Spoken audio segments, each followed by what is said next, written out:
to construct a stair on the southwest corner to navigate the grades between the sidewalks, and that meets all of the guidelines and regulations, but the enclosing of the colonnade we did not think was in the spirit of active sidewalk and street presence. Okay, terrific. And we should note that we received a letter to the UDC, and I'll just read it quickly. I don't see the author here. I strongly and respectfully urge the Commission to ask the applicant to revise his plans so the new construction is in keeping with the concept that has already been approved by the Commission. Thank you, Joy Reedbelt. Larry or Jeremy? Larry Pickering, 422 Northwest 9th Street. Just here to answer any questions. Initially, when we came in, the colonnade was a feature that we would put on the building. Working through with tenant spaces, the downstairs tenant and the upstairs spaces, it worked out better for them to push where we're going to be putting the elevator, making it more efficient. It allows us to add a vestibule in the restaurant space and not take any more square footage out. You know, the restaurant space square footage was critical to that tenant, so that facilitated that change. The addition of the stairway on the back is just an exiting issue, plus an entry to the office area from the parking lot side, just for the tenants and clients. What we had intended to do or anticipate would be to provide some relief on the front elevation, pushing the windows and the storefront at the entry further back. We articulated a balcony off the front and added the awning to give that a little bit different feel there, instead of having that flush with the original storefront. So we tried to strike a balance between gaining the square footage, losing the colonnade, and then articulating the storefront a little bit. Any questions from commissioners? Would it be possible for Paula to pull up last time the approved elevations, please? I have those here. I could pass them down to you if you want. That'd be great.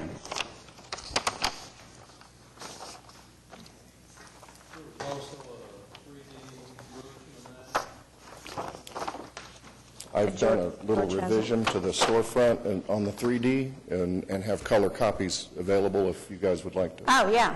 Oh, yeah. Absolutely. I think Larry may have. So this was John, did you want to see the old 3D rendering? Oh, okay, sure. Okay.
While we're looking at these, can I ask in the audience, is there anyone to speak on this case? Any audience member?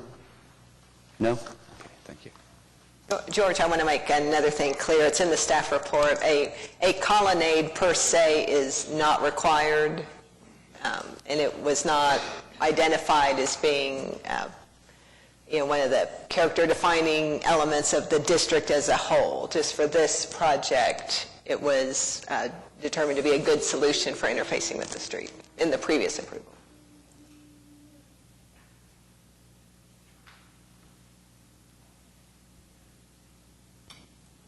Larry, how many square feet are on the second floor? I need to-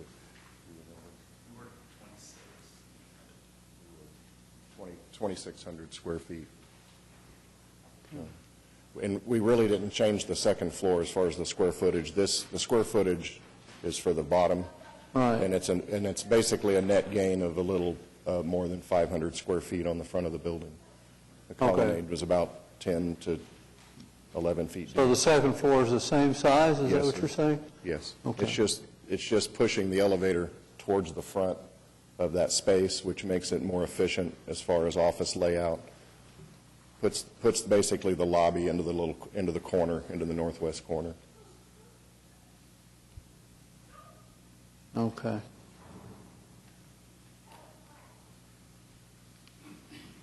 And given the Paseo, the buildings that were there with the articulation of the recessed windows, we felt like that was a good solution to have that front facade articulated a little bit better, and then the extension of the balcony above, helping that out.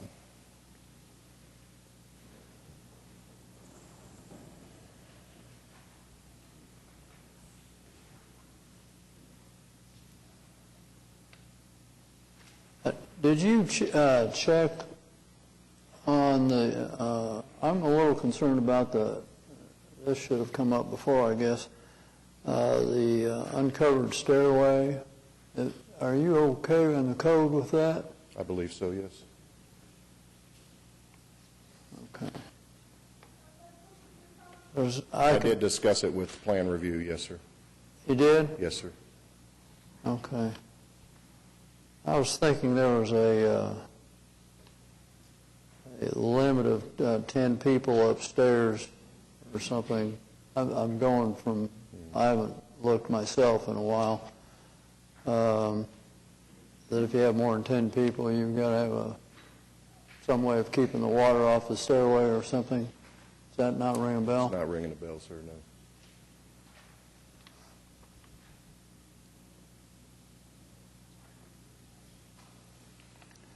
Well, and the reason it would be important if it's necessary is then you'd have to come back about that, because if they made you close it. Right.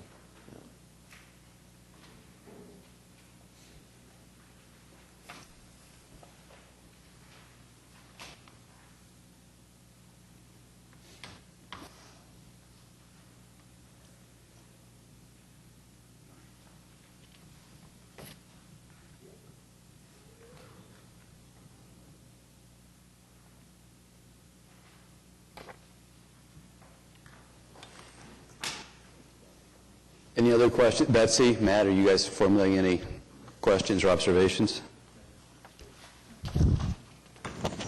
And just, looking at the two choices, I think we made a better choice last time. So I think it's a nicer relief. It gives a little bit more scale to the building, adds to the street life, as the staff mentioned.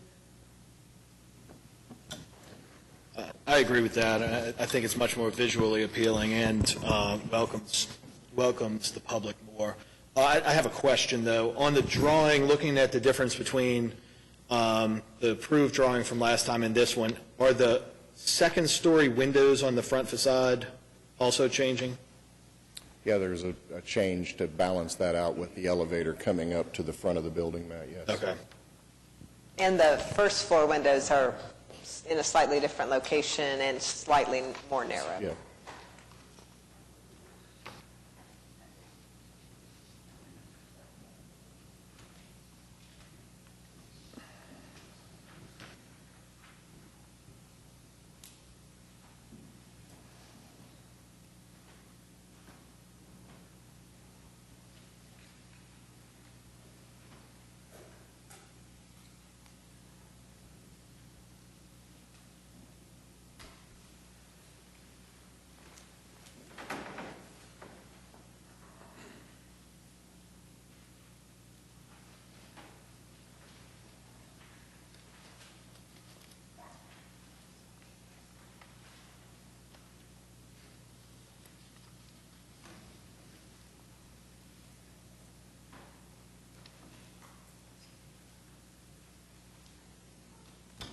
So the net gain from the colonnade is basically 8 by 40, comparing the old and so that's 320. How important is 320 square feet to the? It allows us to put the vestibule up to the front and not take that out of the space additionally. So there's a... So it's basically that weren't counting on an elevator before. Yeah. What it is, probably. We would put a vestibule inside the space as it was inside the colonnade. Okay. And it gains basically the northeast corner there as a dining area.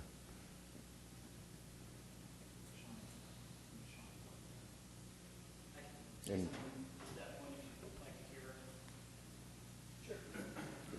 Yes, please. I'm Sean Fiacconi. I'm involved kind of on both sides of this because I'm the anchor tenant as well. And I think the reason, actually, I requested these changes be made is as the tenant looking at it kind of through a different prism and utilizing a different architect to kind of get a different perspective on things that specializes just in the restaurant. I noticed some things that we would need, like a vestibule, in order to like mitigate the climate factors and whatnot. So for a functionality standpoint, that vestibule really does make a lot of sense for us as the anchor tenant anyways. So that's kind of where that came from.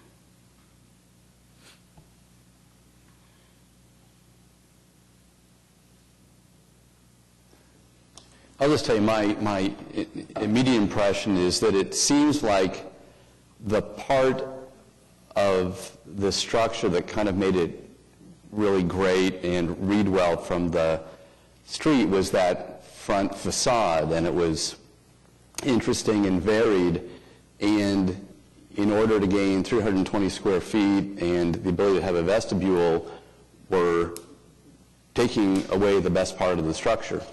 And I might want to say it looks like a tilt-up, but it's approaching tilt-up in terms of planar relief. It's pretty flat on the street. And I'm just wondering if there is some other design solution that would give you your vestibule and the 320 square feet and take it from someplace else rather than kind of the most important focal aspect of the building.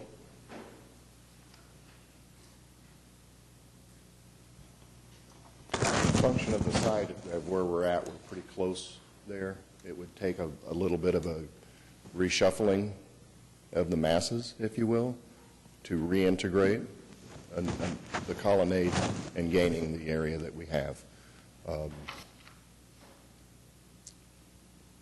Conceptually,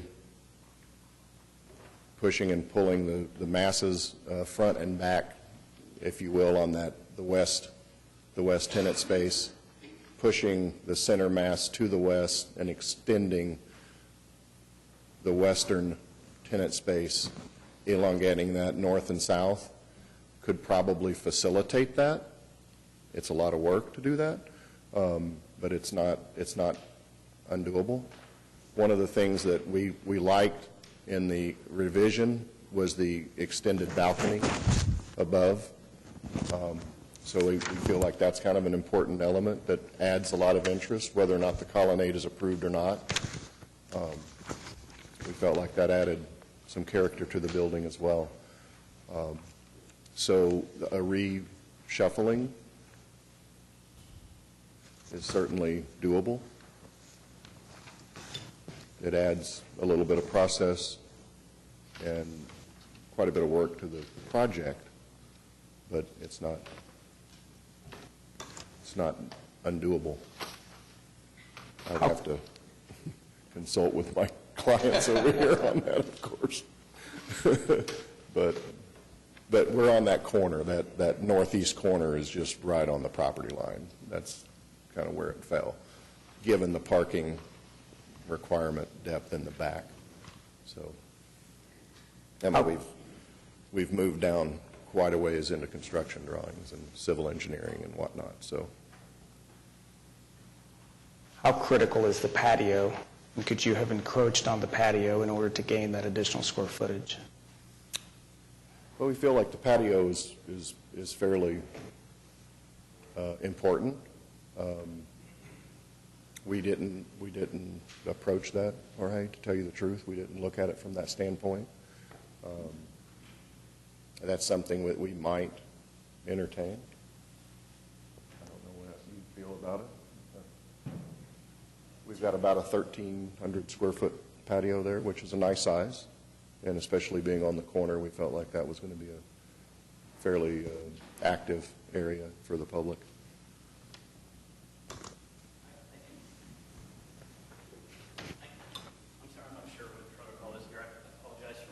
I would only ask you to speak into the mic, not because of protocol, but because if any of our viewing audience at home, they cannot hear you unless you're talking to a mic. Thank you so much. I think the patio is important for us to kind of perpetuate the park-like atmosphere of the Paseo. So I would be trepidatious about utilizing that as the vestibule, also for a flow perspective, but I think the patio is important for that reason, if I understood the question correctly. My intent's not to be prescriptive here, but I was just wondering, you've encroached into this, what used to be a colonnade area. Could you have encroached just that same little block square footage into the patio and still had, you would have had still, I guess if you've got 1,300 square feet, Sure. still 1,000, but... I think that the windows overlooking the patio and bringing the outside in was the idea to not block that with a vestibule, and then also for the symmetry of the building to not break it up by coming out for whatever space that would require. I think is why we ultimately decided that it made more sense to move forward. The other thing was that another reason that I thought it made organic sense was for ambulatory reasons with the steps there require those folks to reroute to the actual sidewalk, and this makes it kind of an equal access point for pedestrian and ambulatory purposes as well. So it just seemed to flow more organically that way. Mr. Chairman, one thing I'd like to see, and I've actually been kind of pushing for this the entire time every time you've brought this forth, but it seems that with some of the changes that have been suggested or maybe that could be reworked, it would be really beneficial to your project to get more natural light into the building. You just mentioned that yourself. And so I'm thinking that maybe we're looking at a possible continuance on this. I'll defer to them because I was just... Okay. I'm sorry, pardon.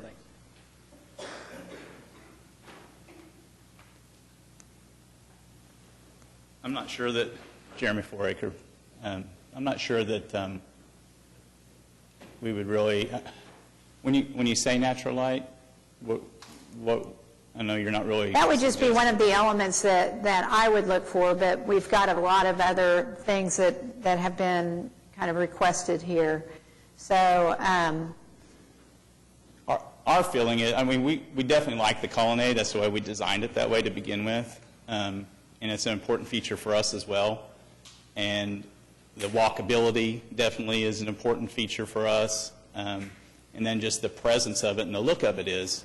So it was, for us, looking at it and talking with Sean and working on the site plan, the floor plan and the functionality of the restaurant is definitely as important as some of those elements are. So we felt like we made, I didn't want to come back here again. We wanted to move forward and be building by now, but we felt like that the changes kind of were some sort of middle ground where we changed the facade. Still, if you didn't really know what you're looking at and you looked at it right now, I don't know that you would know that there's any differences.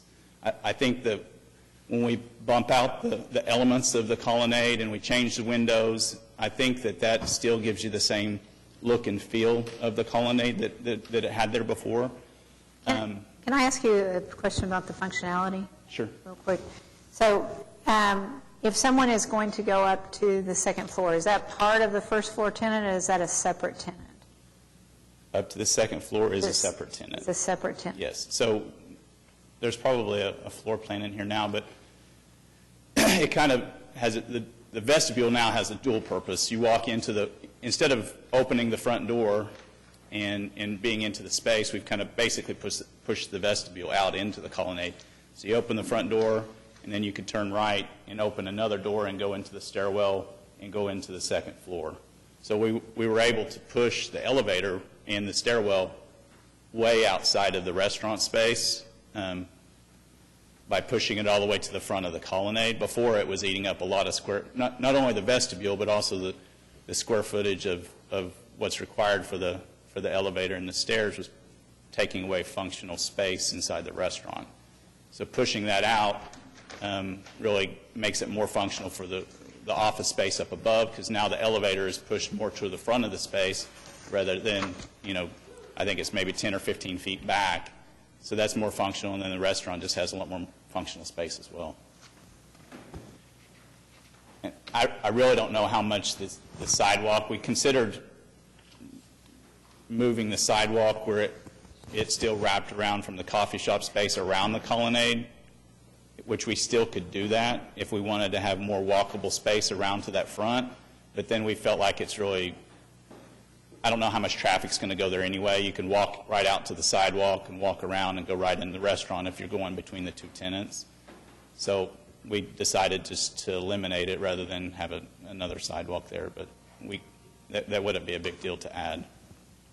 Have you considered entering the office space upstairs from the parking lot area? I think it will be. That's why we requested the staircase in the back. The previous approved plans did not have that access point. So It we just looks felt like we an needed- ideal compromise to move that to the back and keep your colonnade more the front door look of that. I'm not 100% sure, but I think when we get down to like I said, I'm not 100% sure, but we may need the two. I'm not sure the square footages and the distances for fire code. You may need a stairway on the front, but if Right. if your entry to the offices was from the parking lot, instead of making your tenants walk all the way around, I assume your tenants would be using the parking lot for their Yes, parking. I would imagine a lot of the tenants will be, but I would imagine most of the customers or clients would be coming in the front side. Apologies, I'm confused a little bit. You mentioned a stairway in the front. Is that still intended to be in the front? There's not one on this. It's not shown on the drawings. We've looked at, yes, on that one, we just put the elevator on the front. There would be room if we wanted to put a stairwell or something instead. On the exterior? On the inside. Inside. Yeah. So it really ended up being more of a functionality change for us, just making the restaurant a lot more functional, a lot more usable space. And then we hope that we offset the change by the additional revisions that we made to the colonnade. I think the bump outs really still give you that same look and feel. So I'm not sure if I'm clear. There's no staircase shown in the front on this drawing, but there is a plan to put one? We just discussed we could eliminate the elevator and put a staircase in. I wouldn't think it would change the look. Basically, it'd just be a cost factor. We really want to put an elevator in the front and a staircase in the It sounds back. like this is still a little bit of a moving target. I mean, I don't think that would be a factor. I hope that wouldn't be a factor for here, but it could be something that we would change based on cost.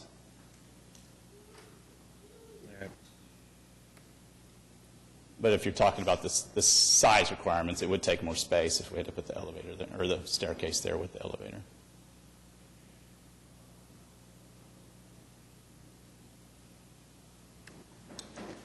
Any other questions or comments from commissioners? I would say that that while everyone liked the arcade as Lisa pointed out, we can't, just because you did it and we like that design, we cannot hold you to having an arcade because it's not in the code. But I think that the staff report that did highlight that there is that kind of planar relief that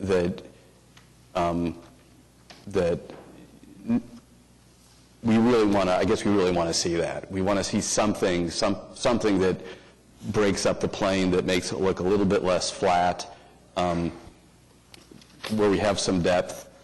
And, and it sounds like you've got some issues you want to solve, and we clearly want this to be a successful restaurant. We're mindful of the front facade right now. That's what we're focusing on. And clearly, the vestibule sounds like it's kind of a must-have, and the other things that you want to work into the design. Do you think it makes sense to continue this and take another cut at it? I mean, I think what I would say about the plane of the front, I think this has more dimension to it than the previous one. If you look at the profile look of this, we've got the balcony now that's pushed out, we've got an awning that's pushed over, and we've recessed on the colored renderings that you have, we've recessed the windows in instead of being more of an open cut to it. The columns actually of the colonnade are pushed out as well, so there's more texture and dimension to it, I would argue, now than there was before. If you looked at this same profile picture on one versus the other, this one has more texture to it than the other one did. The other one just had where this one's a window, it was a breezeway, just a colonnade walkthrough, which in the end, when we're looking at the functionality of it, I don't know how functional that colonnade space really ended up being for us. So that's why we were willing to, we designed it to begin with, so we liked it, but it was something that we were willing to eliminate for the functionality of it, and we were hoping that these changes that we made added that character and dimension that you're looking for. Jeremy, I agree you've got to have a vestibule in a restaurant on the street. And I also agree that when you articulated that what used to be referred to as the tower,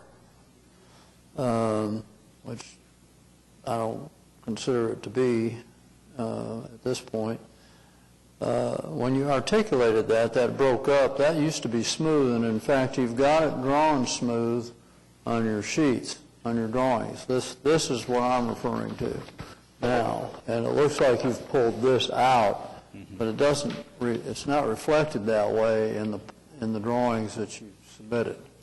Yeah, that was actually an additional change that we made after we received the staff report, with the description of it being plain, so that to offset some of that, we made some additional dimension to it, and that's what we included in those colored renderings. I think that was helpful. The other function of that arcade was to provide a little more friendly accessibility from the sidewalk. Just kind of it was a big help, I think, when we had it, because of the depth. And this thing sticking out helps. But if people wanted to see an arcade, I don't see anything that would really keep us from being able to do that. What are the main impediments to that? Well, there's compromise here. And that's what we came here for, was some compromise. We'd like to pull that vestibule out. Just the function of gaining the square footage and the better use of the elevator access point to the second floor was also important. There's some compromise.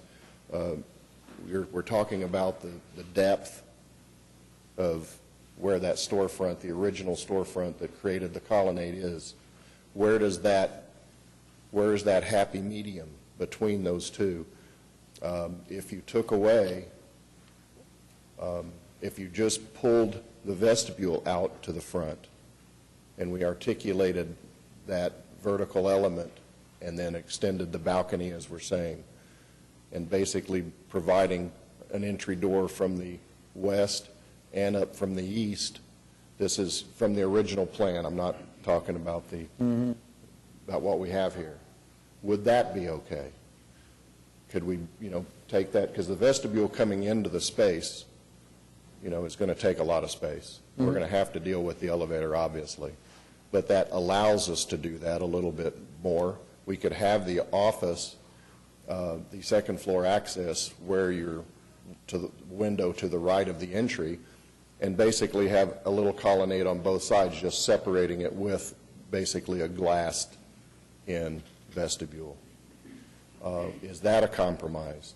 I mean, what we're trying to avoid is a footprint change because of our engineering or where we're at. So we wanted to stay within, the boundaries of where the original plan was.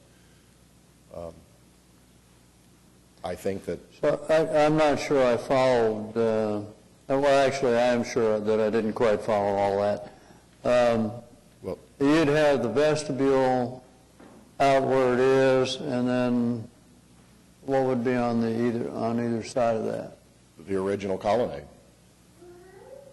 Just bring the vestibule out to the front of the building, and then you could access it from both sides from the colonnade. Okay. It wouldn't be a clear walk-through, but that would be an access point. That would be an entry to the restaurant area. Are you saying there'd be Yeah. 3 doors? Then what would you do with the elevator and We'd have to push the that back, extra John. I square mean, footage that you were trying to get? We would just have to deal with that. I mean, what we're hearing here is, we're getting some resistance about pulling the whole thing out, Yeah. but I'm asking what's that depth? If we push Pardon it me. back, I'm sorry, Larry, I know this is a good conversation, but we really shouldn't be designing this and in this area. And I'd like to suggest a continuance for 30 days in order to have you be able to work with the staff and come up with the best solution so that that we can move ahead with this. Could I ask one question? I was not here when this was originally submitted, but was the colonnade more of a, more visual interest that the building gained as a result of it than the functionality of it? Because to me, it's the visual interest that it potentially provided versus what I'm looking at now. And that it's not necessarily the colonnade, at least for me, as much as it is just the level of detail that I'm looking at in these drawings don't have the same type of kind of depth that the colonnade potentially provided. So that's, I guess, just a statement. Okay. No, I think that's an excellent point. Would you be willing to come back in 30 days and try to work through all this stuff? Because it sounds like you've got a lot of issues with trying to stay with the same footprint, but, confirming that the code won't require you to have 2 stairwells. I mean, that could change your whole thing again. I think it'd be a good idea for you to get back with us on this.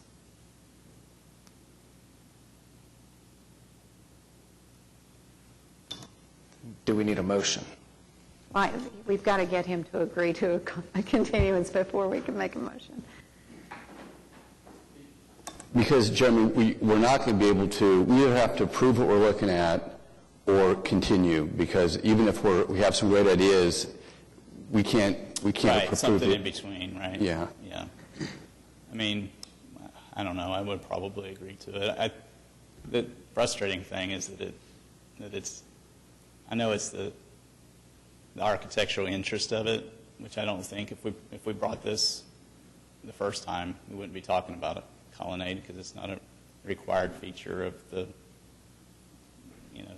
area in the district and all that kind of thing. So, And I think you're right, and I think that's what Jorge was saying, is that we're not telling you to do a colonnade. What we're saying is there was a level of visual interest, and and interplay with the sidewalk and the street that frankly I don't think a lot of us are seeing on this design. It doesn't have to be a colonnade, but just something to kind of bring back that visual interest, that interplay, and it can be in the same footprint if that, we don't want to mesh up there. I think it can be done. I just think it can't be done right this second in real time. Yeah, I think you can leave the footprint. It's just what you're doing with that footprint that you should probably look at.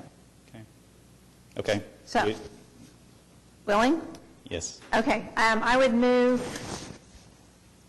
our next meeting is May 27th, so I would move that we continue this to May 27th. Second.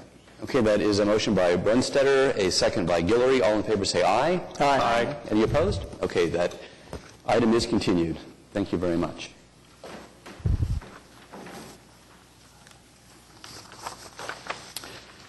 Next item is 6B, 601 Northwest 7th Street. Lisa, whenever you're ready. This case was on the agenda last month, but at the meeting, the applicant asked for a continuance and was granted a continuance, so it never got to discussion, although we did prepare a staff report. The project is a new residence at the corner, a two-story, single-family. The staff report is essentially the same as was prepared last time. We saw two main issues. One was that the scale and bulk and character of the building seemed out of scale with the development pattern that exists in Cottage District. The style seemed out of character, but it is an eclectic area, so we weren't sure how much that could be considered, although the guidelines are clear that new development needs to coordinate with the surrounding district. So that was one thing. And another item we made clear in the staff report is that the project meets the regulations in terms of setbacks and side yards and rear yards. It is allowed to have the footprint it does, except as far as it meets the guideline of the district. We also raised a question about the texture coating on the CMU block, if that was an appropriate material. And then the fence that's proposed for the private courtyard is 12 feet tall, where 8 feet tall is the limit per the guidelines. All right, thank you. And Mr. Box?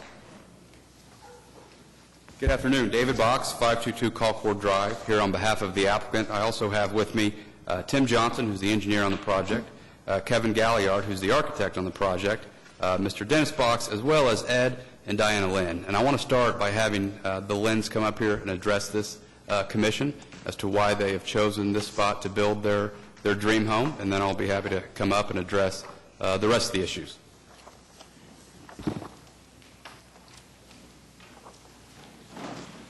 Good afternoon. My name is Ed Lynn. We reside at 5905 Northwest 56th. We're third generation Oklahomans, been in Oklahoma City all our life.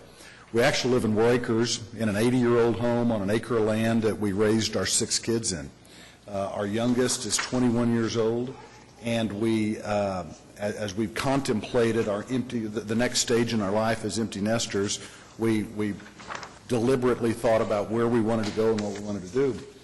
About 6 or 7 years ago, I was in Denver with a couple of my kids at a baseball game, and we stayed downtown and got enlightened into the urban lifestyle opportunity that existed up there, and came back here and just talked to my wife, and we both love that idea. We're Thunder season ticket holders. We're downtown regularly, and our life is kind of moving downtown, and the kids are out of school, so it just seemed like it worked out.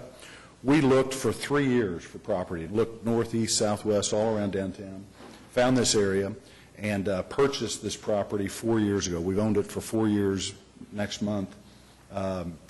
Initially, actually came to the urban, made a submittal 3 years ago, and we're actually here before, with virtually the same design. There's no parking allowed on Dewey or 7th Street, and our earlier design that we came back 3 years ago, we envisioned parking in the front yard, and that seemed like it was a pretty sensitive thing, so we've backed off, we've postponed the thing. Now we're coming back with virtually the same design that we had that was considered 3 years ago. The architectural style, bulk and mass were never mentioned. It was discussed thoroughly, and we addressed what the concerns were. And I'm kind of shocked at kind of the pushback we're seeing right now.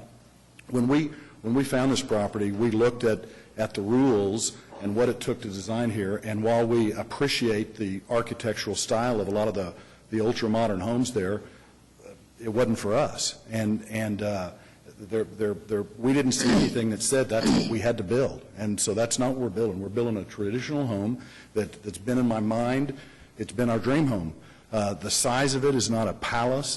We've got a large family. We want to bring our family downtown. We want to house everybody together over the holidays. It's a true family experience.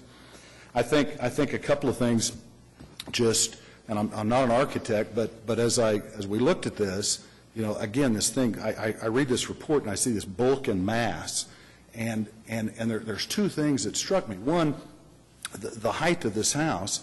The rules say you've got to be a certain height. Our next door neighbor had to go to the Board of Adjustment because his house wasn't tall enough. Now, we're being criticized because our house is too bulky when the rules say we've got to build at a certain size.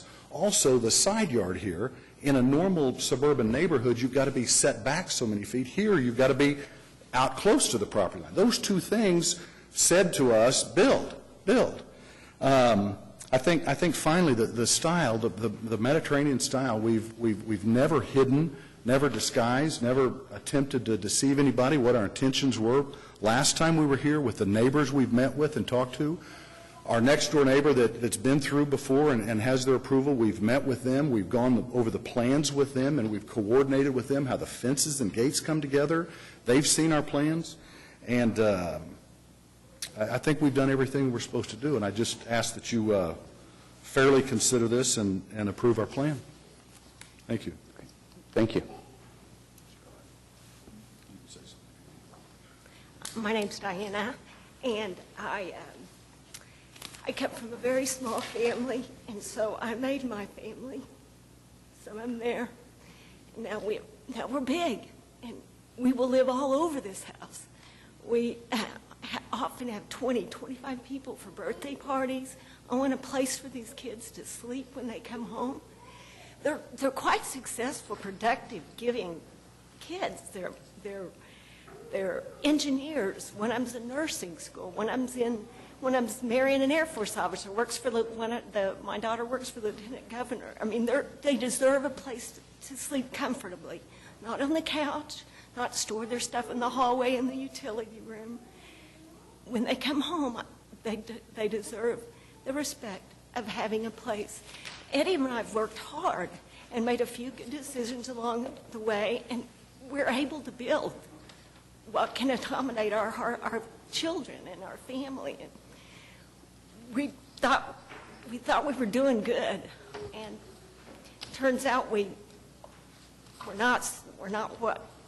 Anyway, I'd like to see us get to accommodate our family. Okay, thank you very much.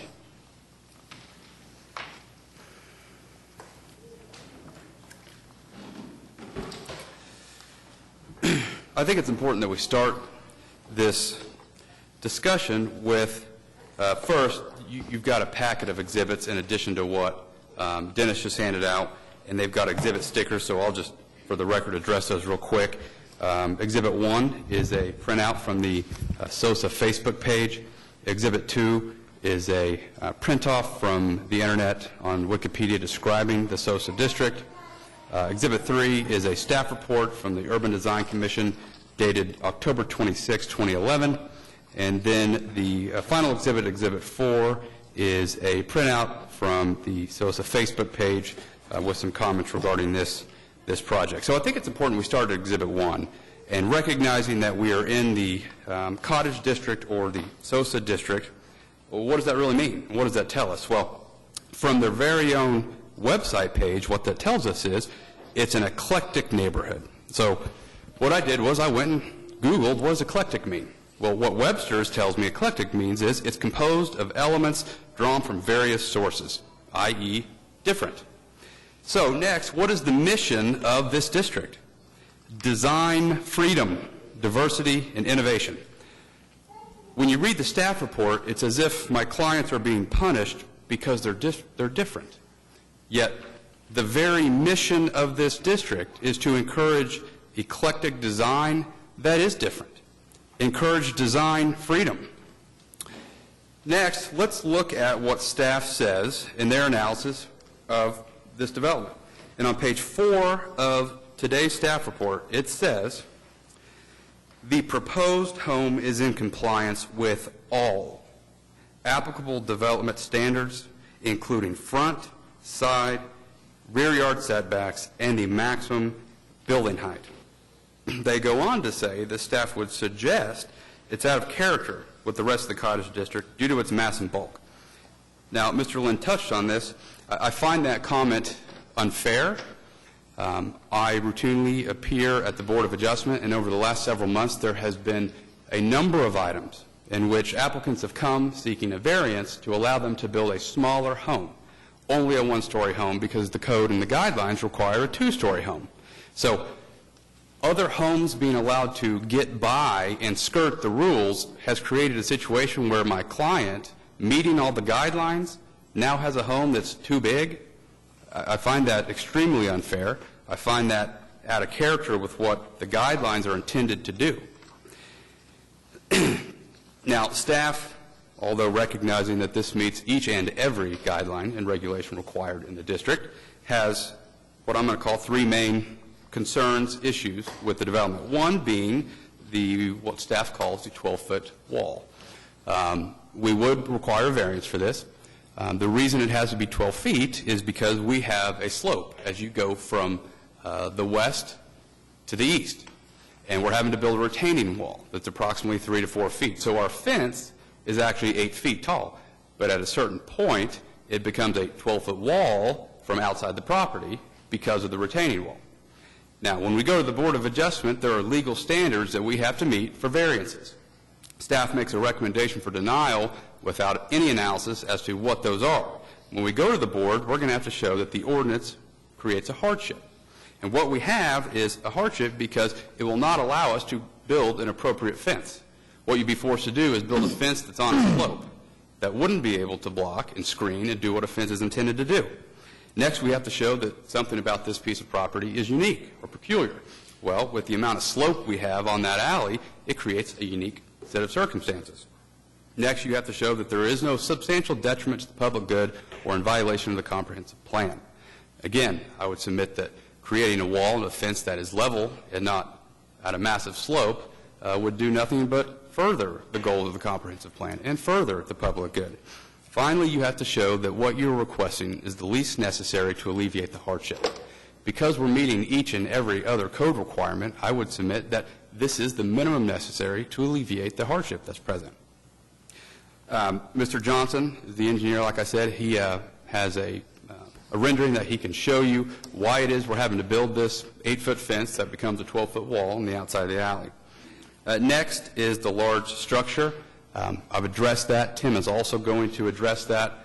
In one of your handouts, we have scoured the area and looked at other homes in the area and just outside the boundaries of the district. And what we found is there are homes with the exact same mass and the exact same bulk. In some instances, there are structures that exceed what we're asking for. So I find it a bit unfair that staff makes a comment that we are out of character with the district when that's contrary to the actual facts on the ground. And again, when we talk about being out of character, when we go back to what the mission of this district is, design freedom and eclectic homes, that's what it's supposed to be encouraging. It should encourage different styles of architecture, not the same thing. Staff then says that there's no other residences employing this style of architecture. To me, that's a good thing. Again, that's what the district's intended to do, to encourage a mix of uses, encourage a variety of different styles. If you look at Exhibit 2, the SOSA page on Wikipedia, it says it's a residential neighborhood known for its unique mix of architecture. Again, it should be a good thing. It's encouraging a unique mix. So why is it a problem that we have something that is different? I also think it's important that we do look to the staff report from the 2011 case. I think that every applicant should be afforded a just and unbiased analysis of his project based on the guidelines and the regulations. And in this case, if you look to the 2011 staff report, this design is now before you, is almost identical. It's the same size, it's the same bulk, it's the same mass, it's employing the same materials. And in 2011, staff makes a recommendation for approval. There's not a single negative comment about the bulk and the mass and the character. So it's hard to understand how we had an unbiased review of this case when the exact same project now has several negative comments.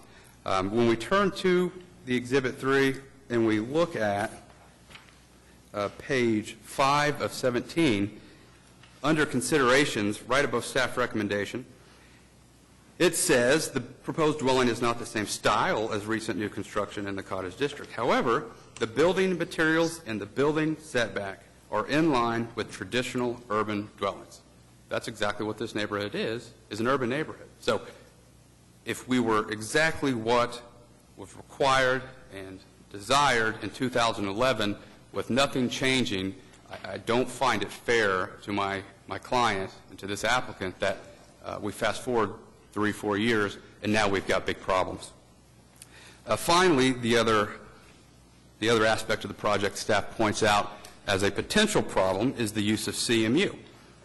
When I drove this area, there are several other homes that employ CMU. There's a home just outside the district, but immediately to my client's east, that has concrete block that's just painted. So I think the use of CMU is appropriate. Staff acknowledges that while CMU block does qualify as a masonry material, it's not a material often found in residential use. Again, we meet all the guidelines, and there are other homes in the district that employ CMU. And here, the way that it's going to be textured, I think it's going to be something that certainly enhances the district.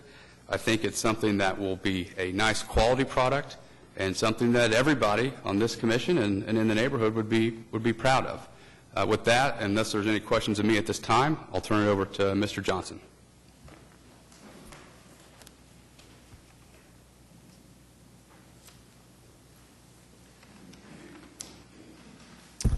Hi, Tim Johnson on behalf of the applicant, and I go a little bit further. Ed and I have known each other for over 30 years, longer than Betsy and I have known each other. But, yeah, I know. You just look a lot younger. And I've done projects with Ed all over the state, and our kids have grown up together. He has 6 kids, I have 7 kids. We just congregated together. But when he told me about this project, when he was looking for the land about 4 years ago, we talked about it, and I arranged to have a meeting with the then planning chairman, or planning director, Mr. Klaus, and because of the problems that we saw, one is the alley. The alley was in really bad shape and was really not a good accessible point at the time. And then there was no parking permitted without metered parking on 7th Street, both sides of 7th Street. He's catty-corner across from a school that has school-type traffic during the day, and so parking was a big concern for Ed. What's happened during the time frame is we caught wind that they were going to fix the alleys and fix the sewer. We were able to intercede and, while it was under construction, work with the Public Works to get a few changes made to that alley because it wasn't being put in really with the thought of residential on either side of it. being built up immediately up to the alley as what's encouraged in this district. So we were able to make some changes on the plan, and it's still a difficult site. So you don't think, well, engineers don't involve residential sites very often, but this has some challenges. One of the comments that has been made is regarding the wall that borders Dewey. Anybody who's driven by the site, you can see the broken down sidewalk there. There's not much green space between the curb and the sidewalk. But then it ramps up to an old fence line that's about 3 feet higher. And his finished floor for his main house is going to have to be probably another foot higher than that in order for him to match up with his neighbor to the west. What that does is that creates, number one, we'll have a step down in the garage to get to the alley elevation, which is very steep, but it does flatten out on his northwest corner. But it creates, for his backyard and pool area to be level, we've got to build a retaining wall along his northeast side. And I appreciate the fact that David said I brought a rendering. I actually left the rendering at the house, or at the office, so I sketched this real quick. There's going to be about a 3-foot retaining wall that will bring the yard up to a level that's just below the finished floor of the main house and almost equal to the garage floor. And then the actual wall is only 8 feet from the backyard up, so that creates the sense of 11 to 12 feet on that northeast corner. But that's not unusual. We see that in neighborhoods all over the place. Heritage Hills has several instances along Walker that are just the same. But that's what that is. It's not a fence that's being built 12 feet high. It's a wall from the inside. It's 8 feet. The last thing that Ed, when he got the staff report, was real concerned about, and when I looked at it, I shared the same concern about the bulk and mass issue. Because as I've watched several people build homes in there, they've taken advantage of the size of the lot. They've built their houses up and out and filled this void, basically. So our office did a picture inventory that you have in front of you, and of those houses that we shot, and because there are not hundreds of houses in this district yet, we did shoot a few of the newer homes that are just outside the district. The Brian Dell's house, I think, is just outside the district. And then the one that David mentioned is just east. Ed will be looking immediately east at the very, very tall, very predominant masonry structure that's made out of CMU painted block. So at all the pictures that you have, about half of them are at his size or greater, as far as how much ground are we covering. And so we just wanted to do that video comparison because it doesn't take a rocket scientist when you're driving through the neighborhood to see that that's the intent. Bring it up tight and fill the lot. And that's the intent of the cottage district, I think, is to allow people to come in, move downtown, not have to maintain a big yard, and enjoy their interior courtyards that they're creating, outdoor kitchens and things like that. So that was my challenge, was to help Ed in his design of and how to get this house to fit on this block of land, and then respond to the bulk and mass issue. So be happy to answer any questions. I have a couple of questions. First of all, one of the reasons why, even though there certainly are walls in Heritage Hills that are really tall, but one of the reasons why we don't like to do tall walls next to a sidewalk is it's very off-putting, and we're trying to get people to want to walk around in the neighborhood. And an 8-foot fence is the tallest fence that is allowed.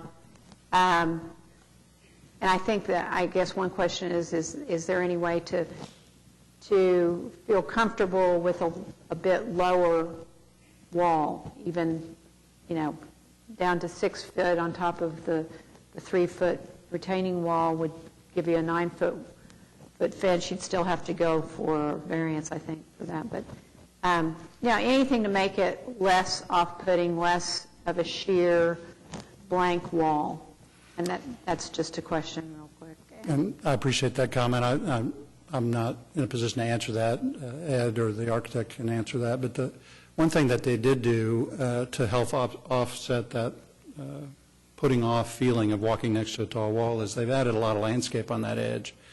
And that's the purpose, is to, we had the exact same conversation, was we don't want to push the sidewalk up and have the green belt out close to Dewey. So we've kind of given up that little green space. It's really not going to be much of a mow strip even, to allow for the landscaping to be as dense as he's showing it in this plan that's up before you. So that's part of the process, is to try and ramp that up and get that to where the wall is not a blank wall, that it has sculpture based on the landscaping and lighting. So. And my other question, so you put together this whole book? Yes. Good job. Thank you. It does illustrate a lot of, what might be bulk. And one of the things that we're looking for close in is some density. But I'm trying to understand, because it does feel like there is more house here than there are on other lots. Do you know what the comparison of square footage of those houses? No, because we didn't. Some of them are just one story, some of them are 2-story. We don't know how many square feet. We were looking at the tax assessor, but we didn't base our density based on total square footage. It was just the footprint to create the density of the lot. And most of the lots, I think I can only think of one of the pictures that I provided to you was less than 40% coverage. The rest of them were all above that, and most of them were, or half of them were above 55% coverage. Okay. So, but that was based on the And what's this lot hardscape. coverage? 54 or 5. Sorry, I don't remember that off the top of my head. Okay. It looks like a lot. Yeah. It looks like it's covering a lot. But it's got a lot of landscaping in the front and on the side, and he does have a pool. So, thank you. One last question. How are you calculating the 50 or 55% coverage of this? All hard surface. So is that including everything behind the wall? Property line. Yes, except for the pool, in this case. We did the same for the rest of the pieces based on aerial mapping and what we had information from the county. Obviously, we didn't want to knock on everybody's door and ask them how many square foot they're in the house, but we tried to put this together just to try to create a fair comparison, because it seemed a little arbitrary for the staff to point that out at this point, given the look of so many of the other houses and how close they are and how they've attacked the street frontage. And that's what you want. There's several of the houses that are under construction now just west of the site that have cantilevering porches out, and they're on lots that slope up about 3 or 4 feet. So the front of their house is, they're up way above the street, and then you have these cantilevered, you're looking at the underside of these decks, and it's real cool looking, it's eclectic, but it's imposing to the street, I think. And so I'm just trying to make a comparison. I have a question to clarify the wall height. I know you're saying it's 8 feet. Can you clarify on the elevation? Where's the floor line? Is it the bottom of the window, or is it? You might be able to answer that better, Mr. Galliard. I'm Kevin Galliard, and I'm the architect on the project. I'll hit your question here in a second. Let me if you don't mind, let me go through the process we went through on this, and then let me hit your question, and I can hit her question as well, because I think they both center on the same thing. I can tell you that I'm a little bit of a latecomer to this, because this had already been to this commission before I got here, and I read the minutes, I read the staff report, and Ed talked to me about it, and the single biggest thing that was only an issue was the parking in the front.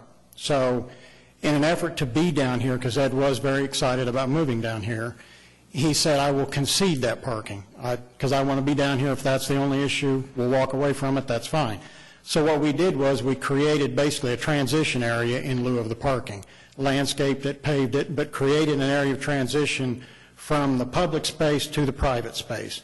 It's not locked off, it's not necessarily blocked, you could walk up there, but it does create a little bit of a transition. One of the other things that he said was, he was very adamant about, was we have to meet the guidelines. Before we met the guidelines, we want to continue to meet those guidelines because there were no objections to it, so we want to make sure and continue that because I don't want to have any other problems, which I think we did that. And also leave the mass, leave the basic footprint the same, leave all of those things the same, again, because he didn't want to have, it had gone through before without a problem, he didn't want it to come through again with a problem. So we left all of that the same, including the wall that we're talking about. Everything was left the same. In particular, that garden wall, and I think there has to be a little bit of clarity provided to that because it's constantly called a wall, but then the fence is applied to it. I don't think it's a fence, I think it's a wall. And I think it's a little bit of a hollow argument to apply the fence to it when it is attached to and part of the structure. Now, having said that, to answer your question directly, when you look at the gate, the bottom of the gate is the floor of that courtyard. And there is a fairly significant drop-off from that side. The other thing that we tried very hard to do is to soften that wall. There's landscape in front of it. We've added some planters to the wall that will have landscape in them. So we tried very hard to add elements that will soften that wall to the street. Okay, but I think it is, in fact, a wall and not a fence. That's my... Well, the bottom of the gate then is, and from the bottom of the gate, there's still another... The bottom of the gate, just below the gate, that gate sits just a little bit above what would be the finished floor of the courtyard, if you will. But does the finished floor of the courtyard, is that 4 feet above the sidewalk? Is that on top of the retaining? I think that's a pretty good estimate of how high it is, yes. There's a significant grade drop-off there. Well, as drawn then that would, if it's a 4-foot retaining wall, then that would actually be a 16-foot tall wall as Repeat that elevated. Well, But anyway, there is a pretty significant drop-off. We have tried to soften it. I think you can tell pretty easily from that site plan that a lot of time has been invested in trying to landscape that area. We understand it's an urban area. We understand we're right on the street. And a lot has been invested in trying to soften all of that. Now, one of the things I think that's a little bit deceptive, and it's due to that drop-off in grade, when you look at that perspective or rendering, it makes the house look, I think, a little bit bigger than it is. I think that's a little bit deceiving because the point that you're at is considerably lower than where the house is. So I think that is a little bit deceptive in that. It's kind of hard to tell, but I think it is accurate in depicting what it is. But anyway, I think we have tried very, very hard to meet all the guidelines. I think in staff report it says we've met the guidelines, and that was something that Ed wanted to be very adamant about, and I think we've done that. And I think when the commission makes a decision on this, I think you have to base that on whether or not it has met the guidelines, not based on emotion of whether you like it or not, because we all have different emotions on that. But I think you have to make it based on whether it meets the guidelines, and we have tried very, very hard to meet those guidelines. When some of the materials are addressed, and I think staff report stated that there are materials that are not typically used in residential construction, I think that statement could be made for that whole area. And I think that point's already been made. But I think there's concrete block, there's steel, there's all kinds of things in this area, which is what's wanted there. But I think there's a lot of materials that are not typically used in residential construction, and I think we are just continuing through with that. Other than that, unless you've got any questions. I think you had 2 questions, and I think I hit one of them. I'm not sure I hit the other one. To your question on whether or not we'd be willing to go lower on the height of the fence, the answer is yes. We can go, below 8 feet. What we've got is the grade still hasn't been set, so we still have to go to the Board of Adjustment. We will commit to the Commission that it will be less than 8 feet, so it will be less than the 12. It might be 6, it might be 7. We won't go to the final grade, but we commit it will be less than 8.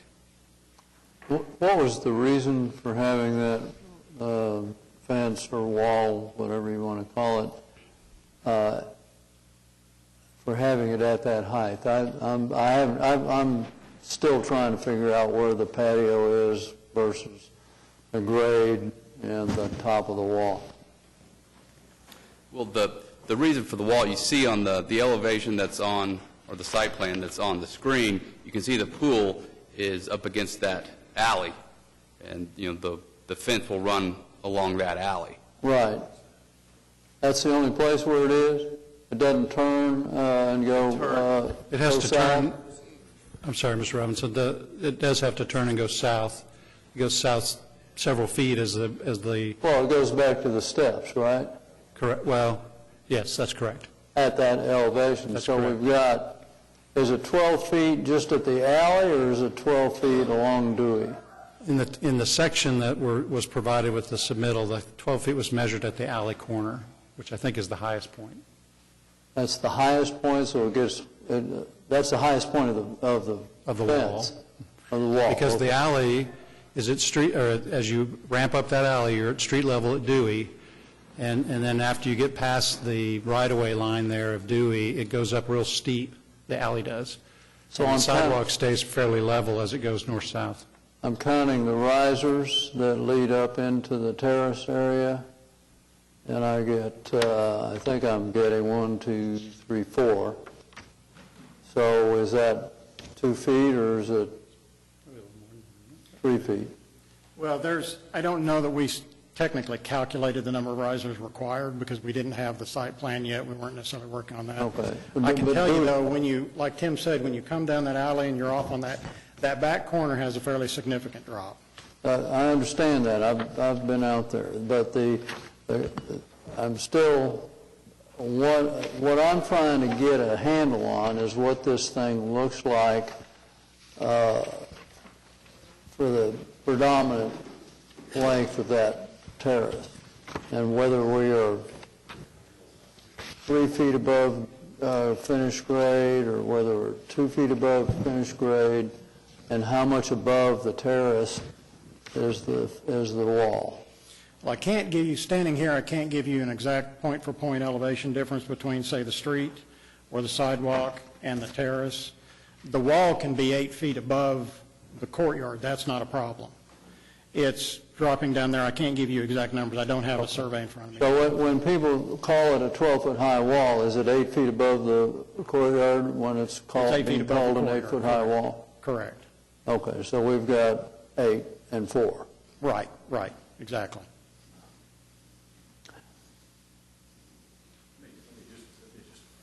Maybe try to clarify just a little bit. Our intent was to have an 8-foot wall surrounding our courtyard, and we can drop that down. In the back, along that side, correct. Now, what's happened is we've engineered this, but the city has come through and in the last few months changed the grade of that alley. We have not yet set the finished floor of the house. It's going to change from what we thought before. Dropping that fence from inside the courtyard from 8 feet down, we don't have a problem with that. Maybe as low as 6 feet, we'd like to think about that. Regardless, even if we dropped it to 6 feet, with that grade change from the outside, it will look taller than 8 feet. From the alley, but from the... From the alley and actually from the Dewey side of the street, too. That corner drops off pretty significantly, 2 to 3 feet. And, Yeah. So, But it gets, as you're coming down Dewey, you're going to have a sense of this height. Of course, if you go to the alley, it's going to be higher. I don't think that's as big an issue proportionally as it is just to having a wall on the sidewalk. And I'd get it as low as you can get it. I think that's fair. And Thank you. still have the kind of privacy you need. 6 feet is what most people have. Yeah. Before we go too much farther, could I ask, is there anyone in the audience who wanted to speak about this?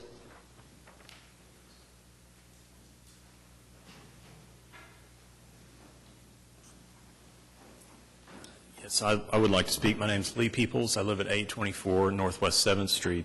I first wanted to address the reference to Facebook. That Facebook page was put up by someone that does not live in the Cottage District anymore. No one that lives there has any control over it.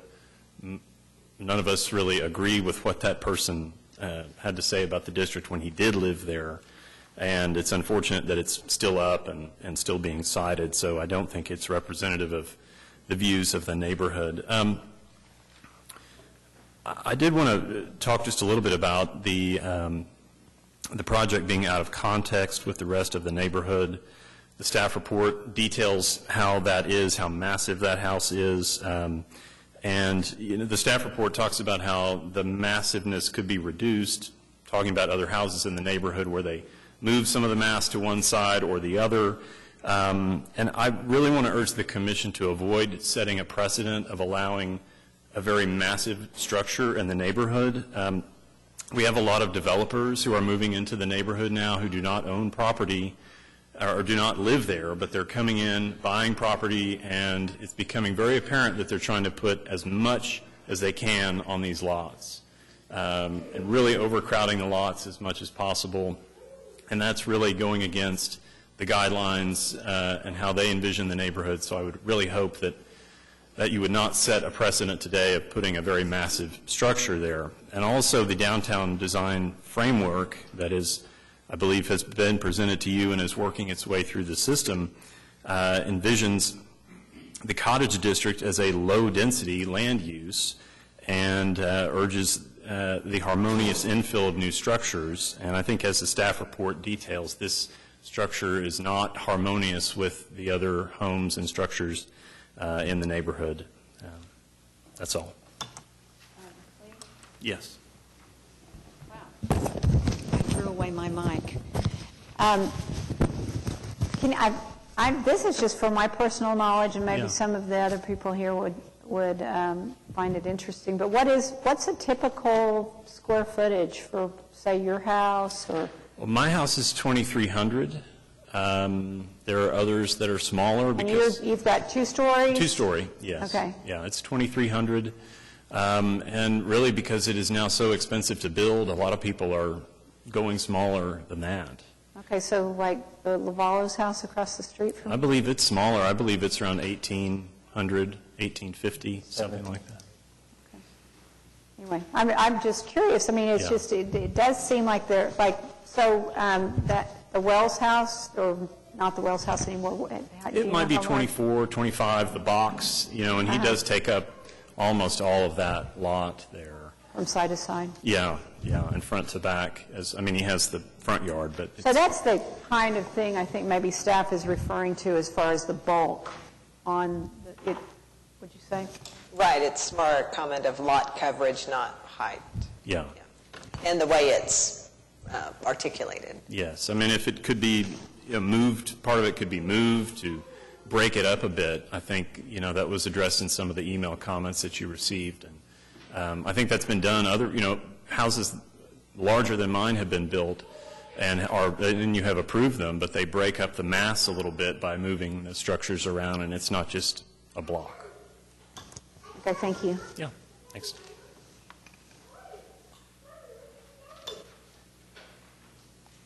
There are 2 comments in the staff report.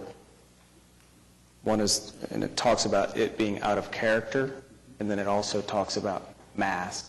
You've addressed mass, and I think the document that Tim submitted really makes a good case for you. But how do you address the character? And if I look at Exhibit 1, which you submitted, it talks about design freedom and diversity, and you talked about that, but how do you represent innovation in this Italian Renaissance style home? Well, I'd have to have the architect talk about that. But when we talk about character and being out of character, to me, that seems counterintuitive to a district that is trying to promote diversity. So if we were in character, it would mean we were just like everything else, which is contrary to what the district is trying to promote. Design innovation, eclectic, which means different. So to me, we're squarely within what this mission is. And you've got different types of architecture. You have the super modern homes that are there. You've got some of the original homes that are there. You've got homes that have wood siding on it. So you've got a mix of different types of styles in architecture. So to me, this isn't out of character. This is keeping with the character of the neighborhood and promoting different styles of architecture and different styles of homes. So to me, the character is the original versus the innovative. And I just don't see the Italian Renaissance being part of the character of what's been established in that neighborhood, particularly the trends.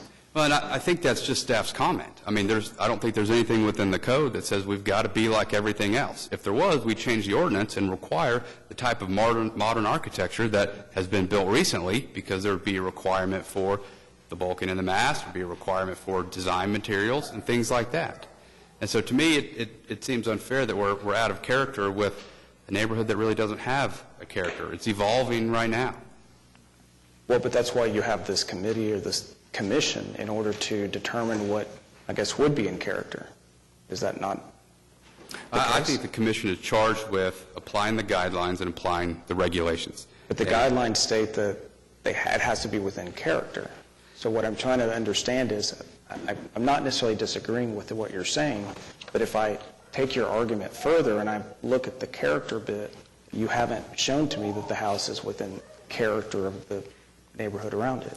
I guess there's been no determination that I know of by staff defining what the character is. You know, as the architect said, my client's desires were to meet the guidelines.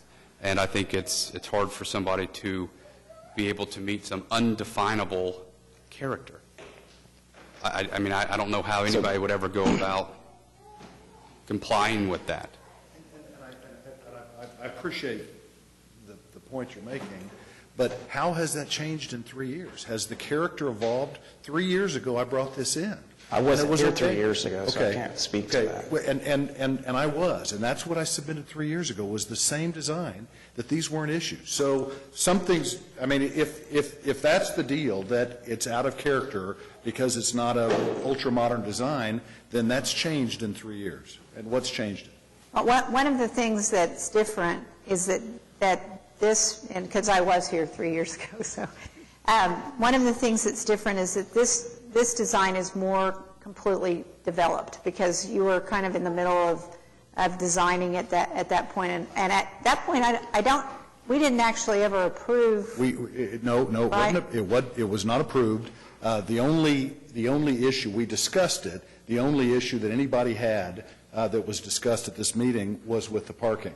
Now, the only thing that has evolved from a design standpoint is we did a color rendering. That's what we did. We had the elevations.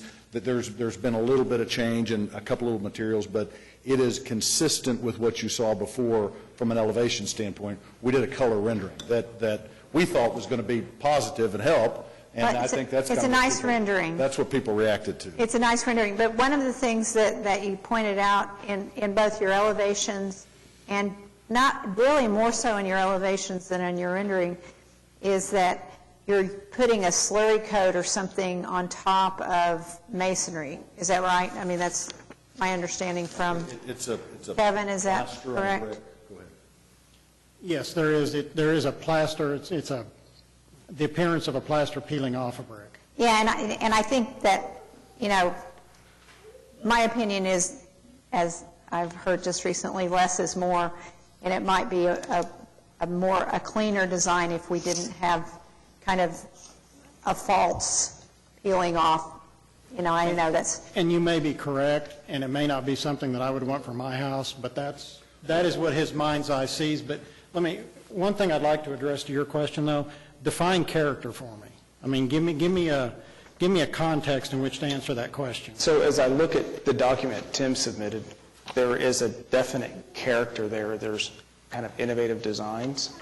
Because character can be a very broad brush. There's no doubt that it's a subjective term, but I think that's what we're here to do, is kind of take subjective terms and kind of bring them to some sort of compromise. Right. So it's a purely subjective comment on my part, and I will concede that. But that's what I'm looking at these comments, and it says it's out of character. I see what talks about it needing to be in character, and I'm just wanting to understand how you see this in context of the rest of the neighborhood. Probably the counter I would have to that is, if you drive through that neighborhood, there is a vast array of character. There's everything from concrete boxes and very modernistic houses to houses that have been there for a long time with siding on them. In that book, there's even a picture of what would be an older house right next to a brand new, very modern house. So that's why I say character is kind of a broad brush, because I don't think this is out of character within the guidelines. I think it's very within character because it is a very eclectic area. It has a very broad range of styles and looks and masses and appeal across the whole thing. Whether I would want them or not is irrelevant. Those people that have built them, that's what they prefer, and that's fine. But I think within that brush stroke of context, I think it fits. I would, to get to the character issue, I would ask, this house has a lot of faux elements, kind of, quasi-historic, Italianate, brick showing through plaster, that sort of thing. You did an inventory of bulk and size. I would be curious to know an inventory of how much new construction has faux elements in it, to this extent especially. The really only, I guess you'd say, faux elements is primarily the plaster coming off the brick. Other than that, it's trying to replicate some of the elements, trellises, tile, mansard roof. And aren't you trying to make part of the house look like it was built at a different time than another part? Well, and maybe to that point is not necessarily faux, but different materials to make it look like it was developed over time. They're not necessarily false or replicating, but just different to make it look like it was developed over time and different parts, different materials were used. So the only probably true faux element, I would say, would be that plaster element. Other than that, it's just different materials. Right, but Does that make sense? but to your point about character, I can go up to places like Edmond and I can see a whole neighborhood full of faux elements. When I go down to the Cottage District, I don't recall seeing any faux elements in new construction. I could be wrong, but none come to mind. So to answer your question, as far as character, that's clearly a distinction I would make. Right, I see your point. I guess, again, the counter to that is it doesn't fall outside the guidelines. And that was kind of the driving force was, are we doing something that falls, from what I'm reading, outside the guidelines? I have to weigh in here because we're using the word guidelines not very carefully. This is the guideline. The guidelines are the criteria we use to decide. I think in the staff report it said the house had the correct front yard setback, side yard setback. Just as a thought experiment, you could put a white box on a lot and it could have the proper setbacks, and according to the code, it would be allowed but for the design guidelines because it would have all the appropriate height and all the appropriate setbacks. The reason we're here, as I think Jorge pointed out earlier, is we need to decide per the code how well it relates to the existing built environment. One other issue that somebody just brought up, had we moved forward in 2011 when staff didn't have an issue with the character, all the new modern homes, had this been built, would have been out of character with this. So I think that's some good perspective because 3 years ago we weren't out of character. I would disagree in that if you had 15 of these houses, then the modern ones might possibly be out of context. But we talk about faux elements, we talk about Italian Renaissance, you would have to get a plethora of those in order for it to become the norm. So I'm not sure I agree with your context if there was simply just one. And even so, it's moot. It's not 3 years ago, it's now. And, we're discussing a lot of moot issues, actually. We're discussing a staff report and what's changed with this design from the staff report 3 years ago. The staff report is not binding in any way. Y'all were not approved 3 years ago. So there's a lot of things that we're discussing that really don't have any relevance to where we are at this point in time. And to build on that point, I was here 3 years ago, and I remember we didn't get into the fine points of the design because it wasn't at that point. The real reason that it got sent back, is what, in my memory anyway, was because we were going to be parking cars in the front yard. And that was at least my major complaint at the time, but I didn't get into the design of the building until today, because to me that was the end of the discussion. Yeah, and I don't dispute that. That was the issue, and I recognize that the commission didn't get into the details of design. Staff certainly did. Well, which is, it's fine, we could have talked about it, but, we didn't get into actually discussing the details of it. Sure. And so that's what we're doing today. I have one,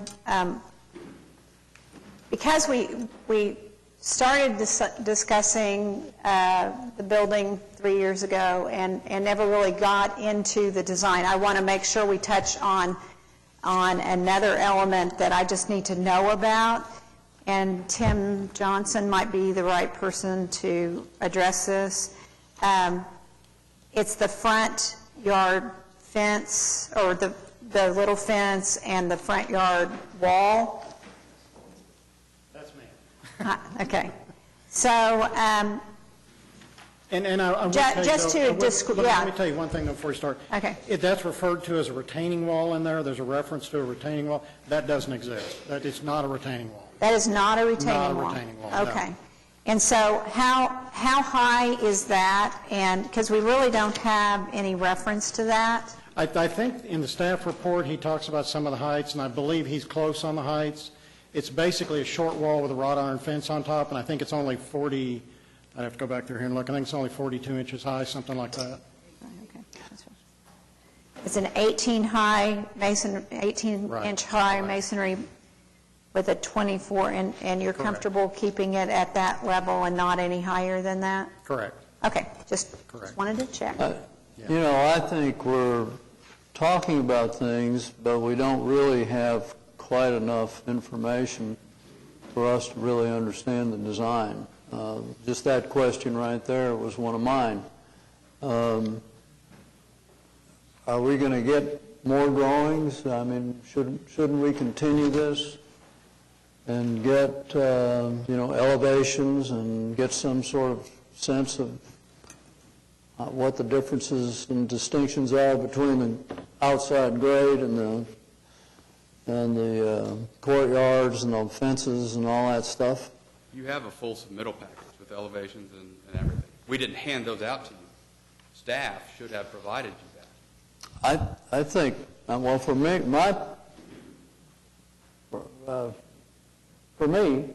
I'd like to have as much information as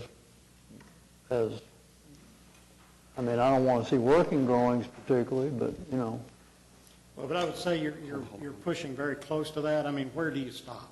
Okay, one of the things that what we got, and I don't know, Lisa, we got this, and this doesn't show the front wall at all, or the little retaining wall.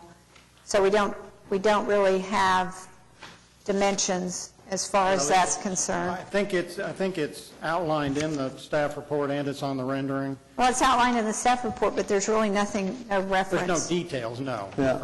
You're correct. We also don't really have dimensions, and so what I'm saying is I agree with John, is that we don't really have dimensions, and we've actually gotten in trouble in the past for approving things that we really don't understand what the height and the depth and, how deep are those offsets. I know I've prepared plans for this committee before, and I need to have that information in mind. So, staff can show you some examples of submittals that have had the things in it that we need, and I would recommend that you consult with them. Staff accepted these drawings as complete. The one, if there's additional information the commission needs to make a decision, we can ask for that. What I think I've heard is specifically everybody wants to see the grade line, the contour line up against the building. Yeah, and the elevation showing the and potentially with the shorter fence and all that stuff. Now, as far as the dimensions, staff report says 4 foot 2 inches. I mean, there's very specific dimensions. Yeah. That's not on your drawing. I could, okay. I'll just point out that on the back of the application, it does say, in addition, the following may be required, ... to define a project clearly, and then it lists all sorts of different plans to scale, showing the buildings, rights-of-way, paving. So I think that, if it's something that a commissioner feels they need to make a decision. Right, and part of what I'm trying to clarify is we can't just say we need more information. It needs to be, hey, I need the window dimensions in order to assess blah, blah, blah.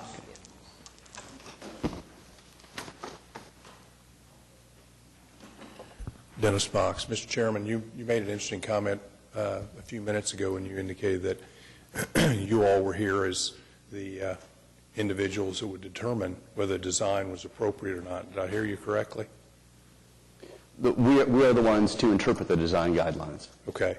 And so I think my client would like to know if you're wanting more detailed information in regard to this wall and where Dewey is and where things match up, well, we want to work with you.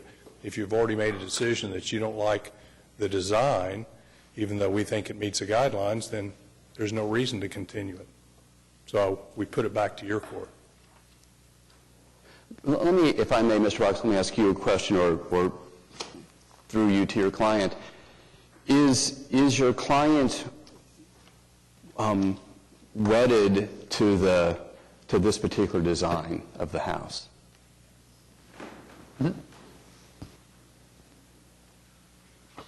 Absolutely. Absolutely. Okay. Absolutely. We absolutely. Absolutely. And if you're talking about the Mediterranean style, not the ultra-modern urban, absolutely. If that's the distinction. If we're talking about how much faux brick goes on it, we can work on that kind of stuff. But if we have to go ultra-modern versus kind of what we're doing, we've made our decision. Okay. I actually have two things in mind.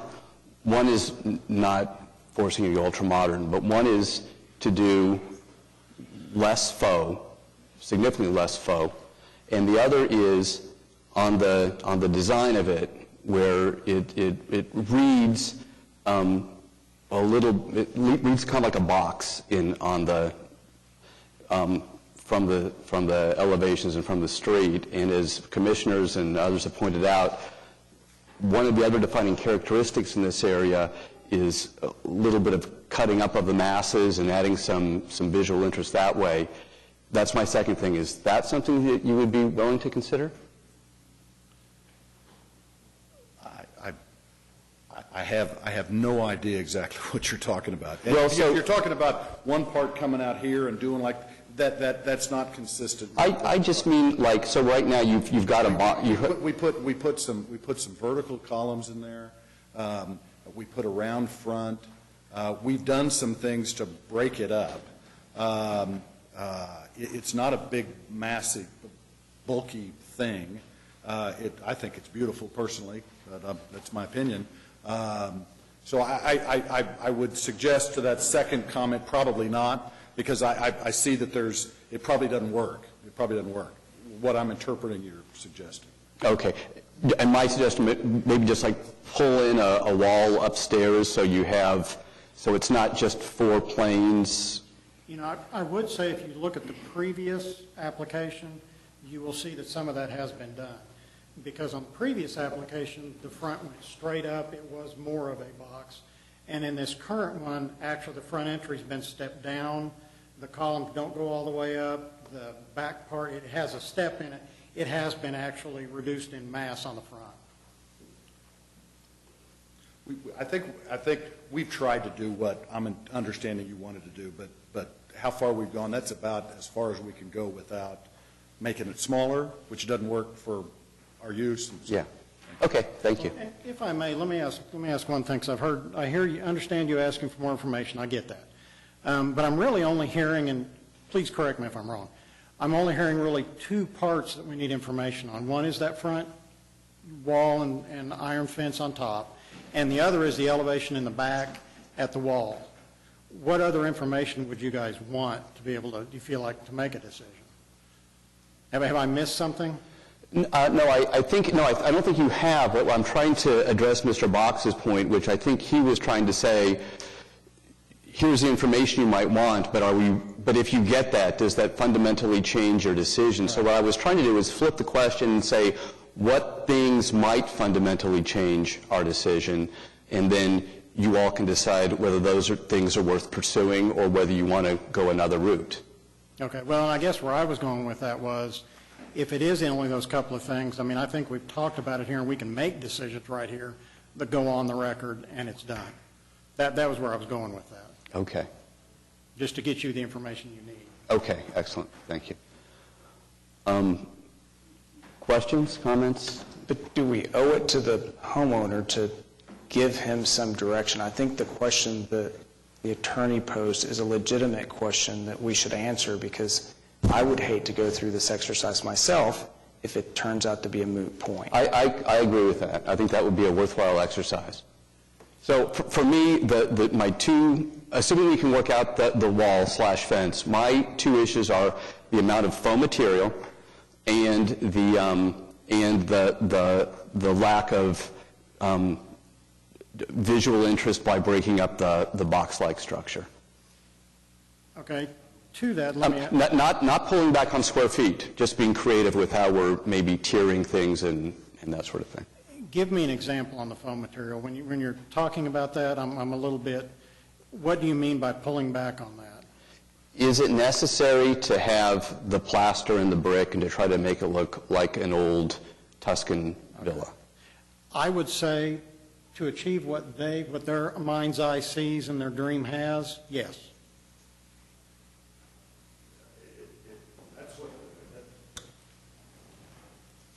We looked at a lot of pictures, and these, one of the things that these homes, I had the vision of this house 30 years ago. My wife went to Europe last year and took some pictures and texted them to me, and it was amazing. And then that what she saw was consistent with what I had in mind. Whenever Kevin was working on the rendering is where we were really trying to say plaster. One of the things, and it got pointed out and it was criticized in the staff report, but one of the things that is this type of design is these homes look like they were built onto later. And I think that's pointed out that it was by design that the stone on the front wall, on the front of the house that curved was a different material than the tumble brick, which is a different material from the textured CMU on the back. That was kind of consistent with what the pictures we saw of how these things kind of evolve a little bit. So I think that if, gosh, I hate to say no, but I don't really understand what we're talking. I mean, I don't understand the extent maybe. I don't know that we can do what we were trying to do from that standpoint and maybe tell us put 5% plaster on there, 0. I mean, maybe quantify what you've got in mind, but I don't know that we can do what you're asking for and not get where we wanted to be. When you said just a little bit earlier that you could work with us on things like that, what were you talking about? Was this which? I mean, I think that you got up and said, well, if it's about brick and plaster and all that, we can work with you on that in so many words. I don't know the answer to that. I'm sorry. I can't answer that. I don't know exactly. I mean, if tell me some specifics of issues you've got and let me react to them.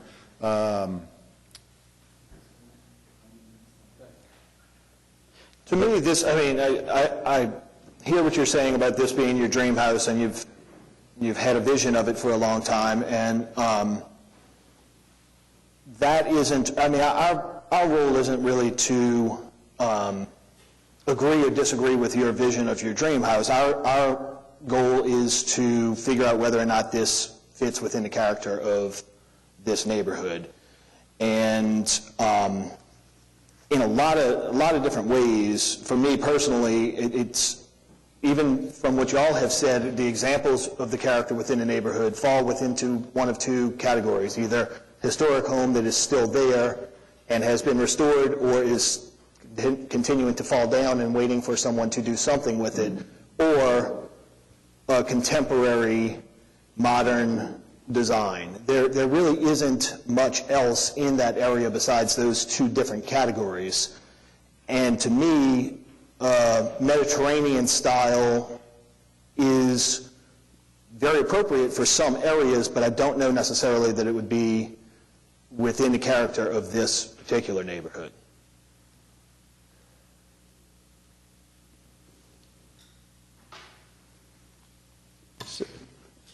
Go ahead, Jorge. So I would say, though, I looked at the rendering before we came in here, and I read the report, and it talked about mass and bulk. I don't think the rendering helped your case, because the rendering represents it as very massive and bulky, and in the context in which it's drawn, it looks huge. I think what Tim put together was a very good document showing that, at least in my mind, there are lots of bulky houses, and that some of them are even bulkier. Do you think that, and I go back to the character question, do you think if you had more time you could come back and submit information to us that would show to the commission that the house is within character? I sense that I don't have the ability to do that. I sense that I don't have the ability to persuade the members of this commission that it is within the character of the neighborhood. Here's the problem. There's no definition of the character. I mean, there's been comments that there's the original stuff and the new stuff is modern. And so I guess if it's the commission's belief that the guidelines then say if it's not modern, it's out of character. That would be mischaracterization. That's not correct. Okay. And please don't put words into our mouth, if you would be so kind. No, I'm asking the question. Well, my example was, what new construction, modern or not, has this extent of faux element in it? Well, now we're talking two different things. We're talking this is character. style compared. This is character. And so that's what we're asking. We're seeking some clarification. Define what the character is, and then maybe my client can decide if he can conform to the commission's character. I think you did a great job of defining bulk. And I'm trying to give you the benefit of the doubt. And again, I walked in here with a certain notion of how this fit in and how bulky it was in relation to the rest of the neighborhood. And I think in looking through this, I think you made a very good case. And is it worth it to give you an opportunity to make the case that it is within character? Well, one of the things that the chairman said, you did say that it's this commission's role to define the character. And so what we're asking for is, please define the character. I'm not sure I said that, sir. I think I said it's our job to interpret the guidelines. No. All due respect, what you said was it was your job to define the character. And what we're seeking is so he can define that character so he can try to do whatever it is to help this commission get there. Well, we can play it back in tape and listen after the fact, but if I said it's our job to define the character, which I frankly doubt, if I did say that, I spoke in error. It is our job to look at the built environment and try to come up with commonalities within the built environment that have a uniformity that can be called character. And so there are various things we can look at. I had mentioned one, to give you an example, the faux element in new construction.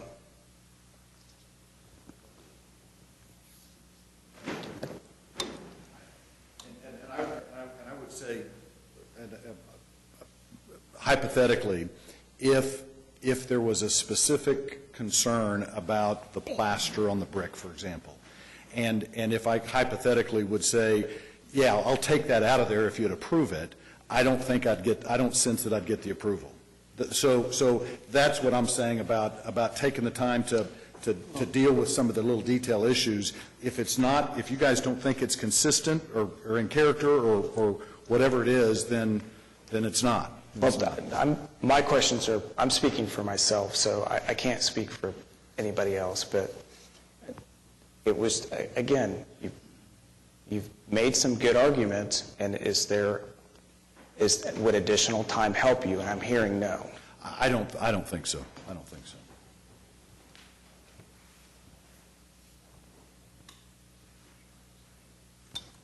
You know, speaking to the faux characterization of character, I mean, it is fair to say that everything that's in the neighborhood, modern or historic, there was an honesty to that, and that's really what faux is.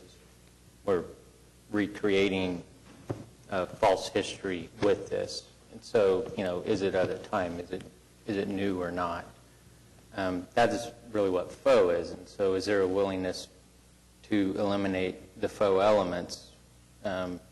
Two obvious ones are the old-looking plaster and shutters that are not functional shutters, or maybe they're functional shutters, I don't know. And then I think we also need a very clear understanding of that back wall. It's drawn at 12 feet above finished floor. We're saying it's 8 feet, so at a minimum that needs to be understood. What is the reality? You're saying 8 feet, but it needs to be drawn at 8 feet, because whatever we approve, that's what is approved. It's not what was said was approved, if that makes sense.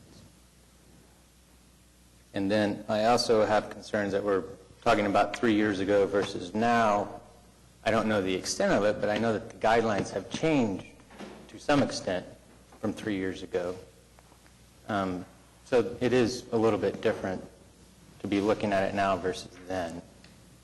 I hope you understand. My point is this is what we've always had on the table. That was my point.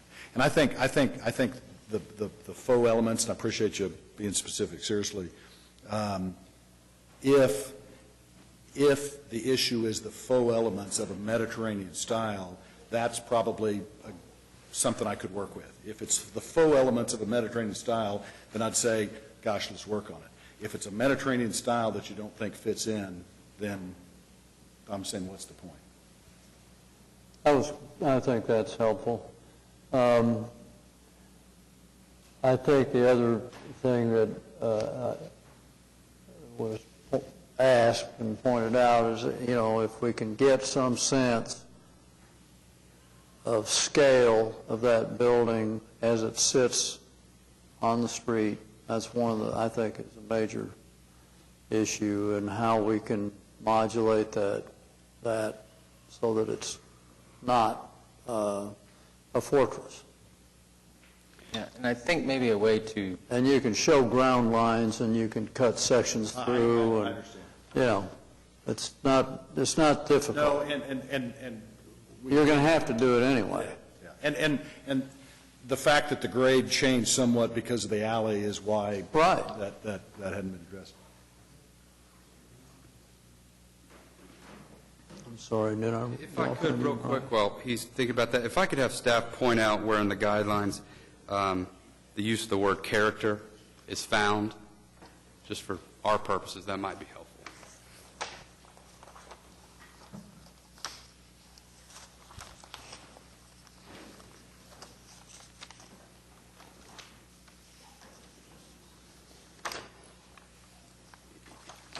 It is in 7200.1.g Development Guidelines. Staff shall apply these guidelines as appropriate to the specific site and district, preserving the character and context of the urban environment. So that staff shall apply the guidelines preserving the character? As appropriate to the specific site and district, preserving the character and context of the urban environment. Thank you. And let me say, I think, and I know it may have been getting a little confrontational, and I apologize, Mr. Box, if I was, but I think maybe we can work something out here. And I know you have your dream house, and I'm not going to get in the way of that. But I'm wondering if you could come back. Are you speaking for everybody? Well, I'm speaking for me, but people are listening, and so between you and me, let's go make a deal. Well, I mean, if it's everybody, then let me say it, and let me see if anyone salutes as it goes with the flagpole. I'm wondering that if you came back with Mediterranean, without the faux, but Mediterranean that you were happy with, and renderings that there was some discussion made that maybe the renderings did you a disservice. The renderings that showed the house in appropriate context, that might be time on your end well spent. And that would give us our clearest shot at trying to make something happen here. Because I think your family would be a great addition to the Cottage District, so I'd love to see you down there. The tension we feel sitting up here is, we've got our own guidelines that we are trying to follow, but I'll let you decide if that amount of effort is worth it to take a second shot at it, or if it's not. And if it's not, that's fine. Well, I would put it to the members and just, does everybody agree with what he said? I like how it looks. I think the mass is the big question. I think if you can look at the mass of the different houses in the neighborhood, in reference to this house would help. A lot of them even have setbacks where we look at the setbacks of all the houses to justify setbacks. I think the mass is what I think it just seemed like it's just a monstrosity in the neighborhoods. I think getting the mass of the other houses could really help your point. And it's my recollection that when you talk about setback from the side yard from Dewey, we had to be out. We're told that we've got to be so many feet. Isn't that correct? Mm-hmm. We've got to be within so many feet of the property line. Okay. Right. And what I was getting is we've had people that have done different things with the setback, and they've brought in the setback of the blocks to justify their setback. So the mass is something that has been a big issue here. So I think looking at the mass of the different houses in the district would really help justify your house. And then also I think the wall in the back is looking massive, and that's another thing. I think you could adjust a little bit to make. If we would have to compromise square footage to get to what you got in mind, then we probably wouldn't. I mean, you suggested you thought maybe we could do some things that wouldn't compromise the square footage. Compromise square footage, I'm just showing the mass of the other houses, so you can see your footprint compared to the other footprints. My reaction to the whole mass argument is I think it's foolish. There's other big houses massive, in the area. Yeah, that is. Yeah. I've walked that neighborhood. Go walk the neighborhood. There's massive houses all over. I think that's just empty. If it's the style, if it's breaking it up, if it's the faux elements, I'm willing. If it's ultra modern versus Mediterranean, it's not that. There's no point. So I think you're owed somewhat of a direction myself, and again, I'm new to here. So is it possible to submit a motion for continuance based on the simplification of the faux elements? Well, not just that. I mean, we've discussed to provide the information of more information about really where's the ground lines and where's the, what are the proportions of the house actually. When you draw it on a tabletop and the site's dropping down 4 feet, it takes on it's a different problem in that context. And so I think we need to have the information that we have for all the other projects, had to continue and get more information, and I think that's one of the things. Would you be willing to continue this to get more information to us, or what's your time frame? It's just been 4 years. If you can give me some, again, don't waste my time, please. I mean, if everybody, if this style is in your opinion not consistent to fit into this neighborhood, then tell me now. That's what I'm trying to push for, is some sort of direction. Yeah, I don't think that we have personally, I don't think we have any grounds to talk about. Well, but I do think, I do think it's a fair request to say, to at least ask for some guidance and direction from us so that the applicant isn't just, if the Mediterranean style is not satisfactory for some of the members here, I think it's fair to get that out there. And so the applicant can know whether, do I want to spend my time doing this, or do I want to pursue other courses to try to get my house built? And I would not want you to spend any more money, because I'm assuming you would pay your architect, I would hope. So I think giving you some direction kind of answers your attorney's specific question, and I think it would also help you make a decision moving forward. That's what I would, because I can draw whatever you want. I can provide you whatever you want. I'd be happy to do that as long as he says, okay, I got no problem with that. If I have specifics, give me dimensions of that fence, give me the height of the wall, I got no problem giving you that. I can provide that all day long. But I need specifics on that so that if he does say, okay, to come back, we can provide you exactly what you want so that these questions are answered. That would be my goal.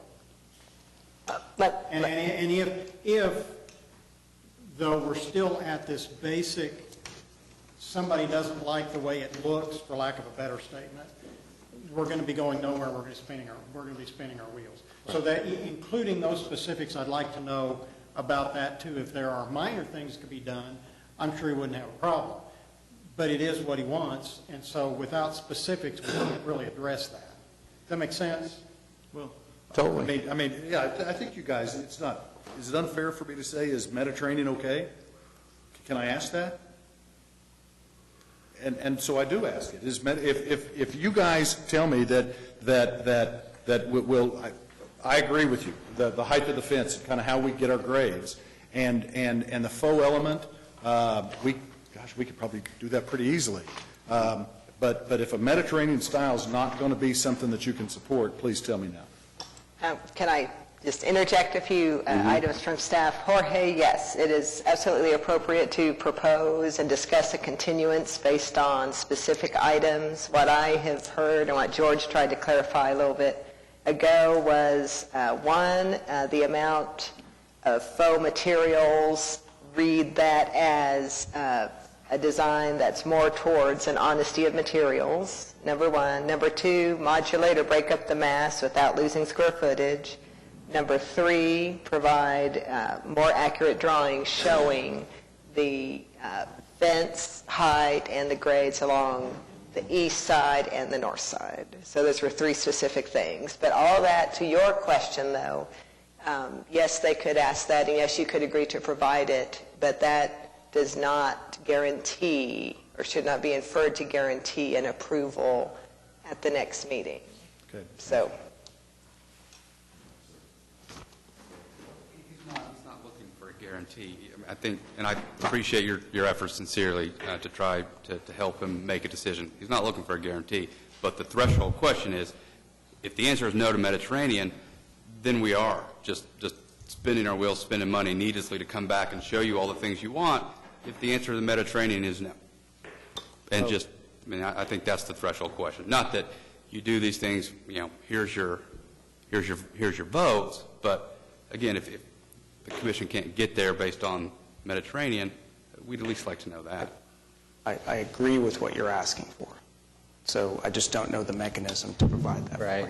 I have a little bit of confusion when we're saying approved Mediterranean or not. This, to me, frankly, is not Mediterranean. But are we looking at this general style with the Spanish tile mansard roof and the rusted awning, articulated, all of those, they're serving a function? Great. And it's the function of the decoration, of imitation of old stuff and all that. That's, I think, what we're opposed to. There's just too much. So for me to say whether I would want to see it Mediterranean or not, I think is a moot issue, because I don't think this is even Mediterranean per se. So what I would like to see is that this is simplified. There's just too much going on.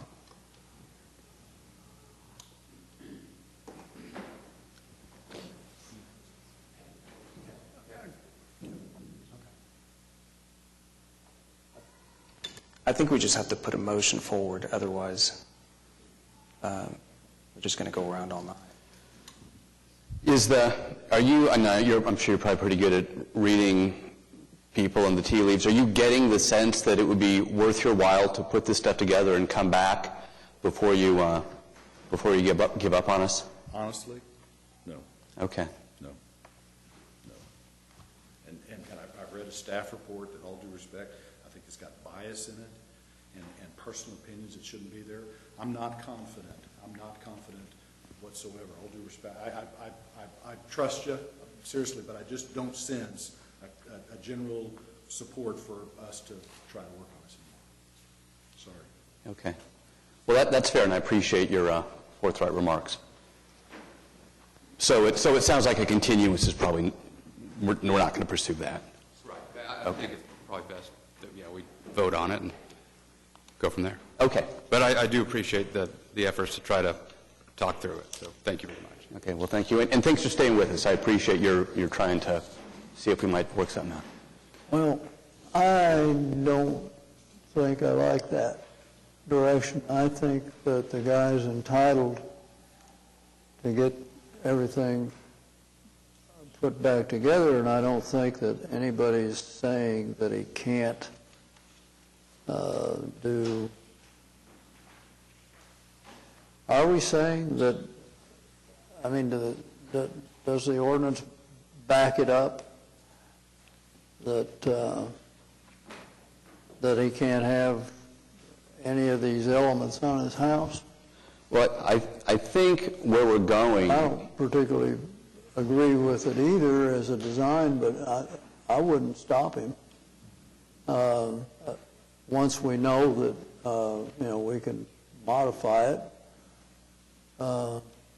if we can get a little modulation in the scale and stuff, I don't see how it... I think it can happen. I've seen people, we had that same problem on Paseo, and of course, we're still talking about that, but,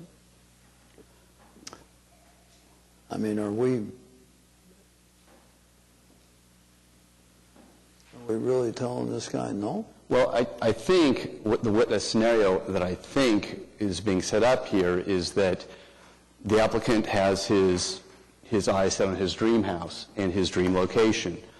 And there's a tension here between what we think is appropriate and what he wants to do.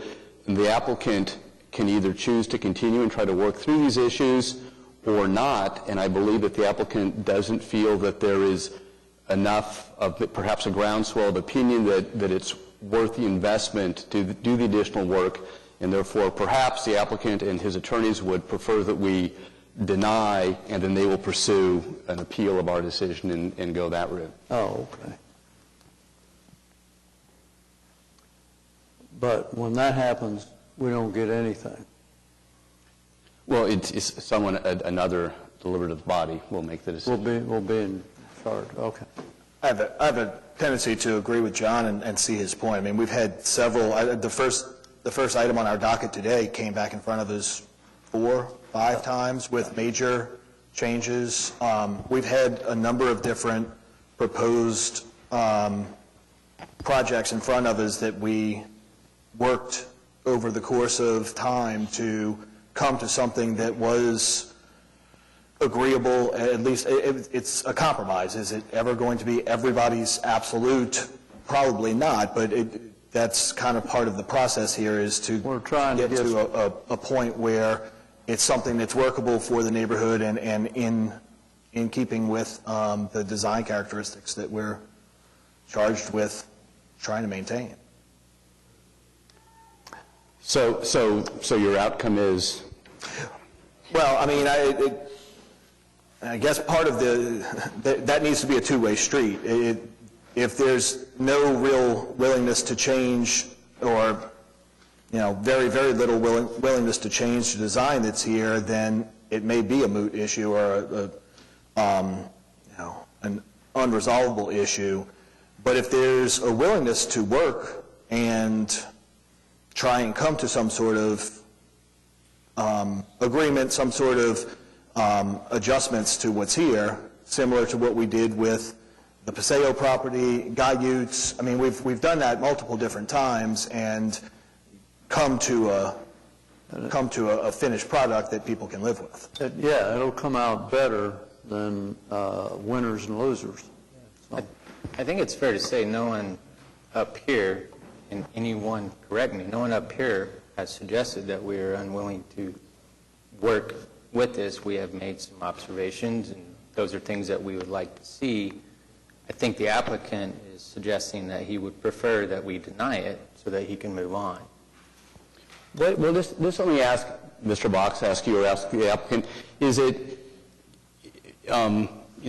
should we take 3 days and try to work this through, or is it better for your client for us?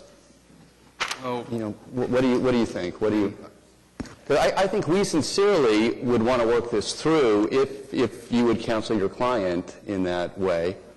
One of the issues that we've got is time. I know it's not your fault. You only meet every 30 days and not 2 weeks. But say we come back in 30 days, we don't even have a consensus on what this style is even called. Staff would say it's Mediterranean. Others would say it's not even Mediterranean. So our only fear is that we're sitting here in August. Well, maybe let's tweak this. And he certainly wants to work, but it's hard in this setting, when we can't just sit down at a table maybe and hash something out because of the nature of you guys being quasi-judicial. Right. It doesn't lend itself right. like it maybe would in a planning commission hearing. But the 30-day, it seems problematic, unfortunately, because of the nature of these review bodies. Right. Whereas if it was planning commission, we just sit around a table and try to find something. Right. Agreed. Okay, fair enough. So yes, I think the applicant's desired approach is for us to go ahead and vote, and then they will take it from there. Would have been nice if we had known that from the beginning.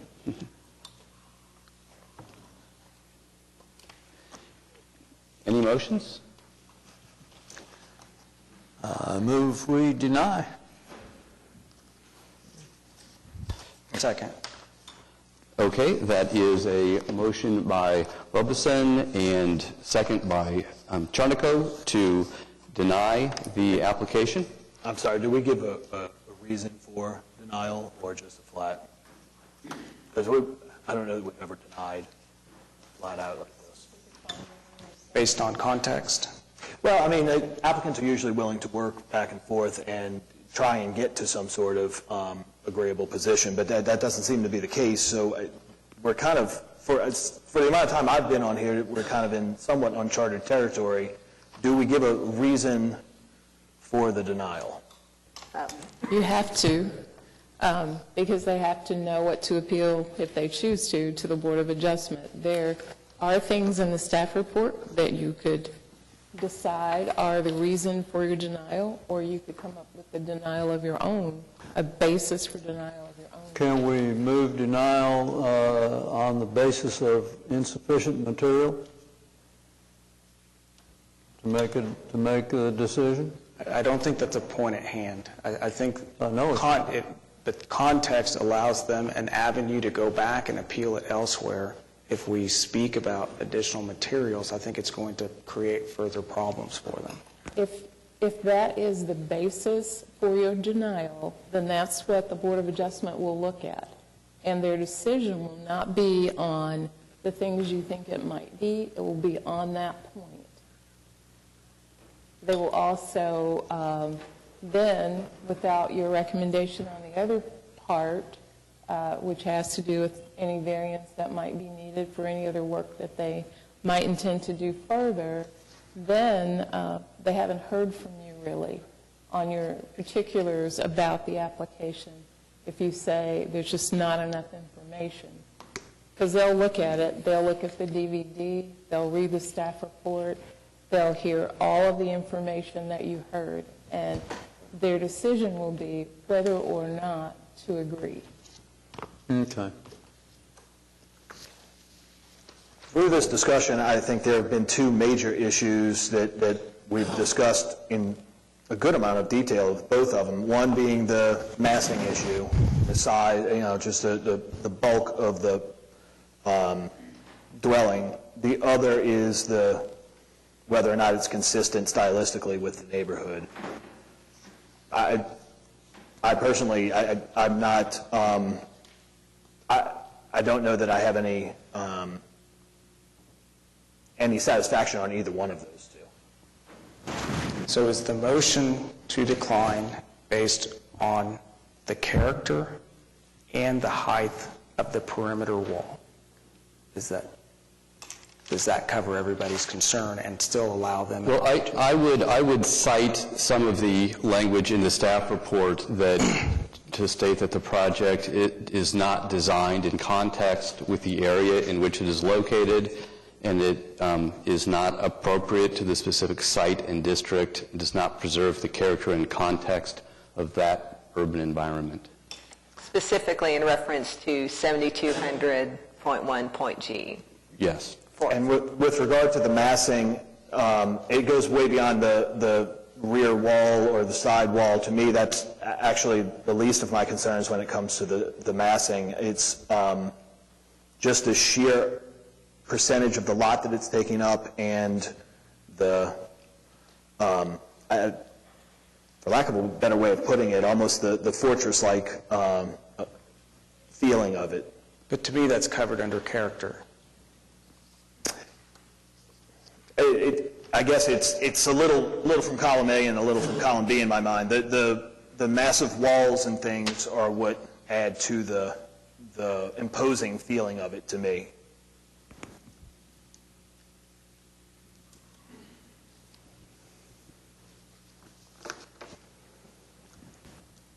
So that needs to be the movements findings, if in fact they are. Huh? Those need to be the movements findings, if in fact they are. I'm not very good at composing these things, and I'm really not completely comfortable with it. So if somebody wants to help amend the motion, that's fine. Otherwise, I'll withdraw the motion and someone else can make the motion. From a parliamentary perspective, so the motion was made I and don't seconded. totally agree with, I mean, everybody's got a different, that's part of the problem. We haven't really been able to work it out because the information wasn't complete. So I'm just not comfortable with making those kind of statements. Procedurally, the motion was made, and the motion did have a second, but also procedurally, we have to have specific findings. Right. So that any person aggrieved could choose to appeal it to the Board of Adjustment. So we can't just say I move to deny. It has to include information such as what was discussed by this body. So, Let's try this. okay, so are you withdrawing your? I think I'll withdraw, yes. Okay. That way Brian can come up with a great, I'm not good at this either, but it's what the applicant requests. So we'll move to deny the application based on Development Guidelines 7200.1.g, and that the proposed project is out of scale in massing, articulation, and character relative to material selections and faux materials, and also that the rear fence is out of development guidelines and heights. Okay, that's a motion by Fitzsimmons. Do we have a second? Second. Second by Charnico. All in favor say aye. Aye. Aye. Any opposed? Okay, the item is denied then. Thank you very much for your time. Appreciate it. Sure.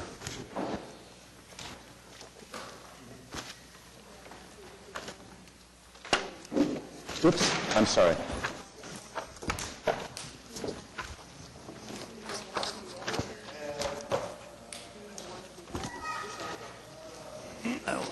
short one.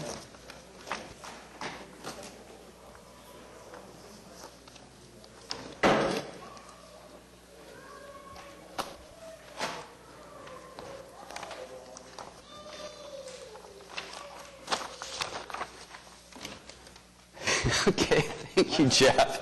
Item 6C. Yeah, 1634 North Blackwood. So before you leave, would you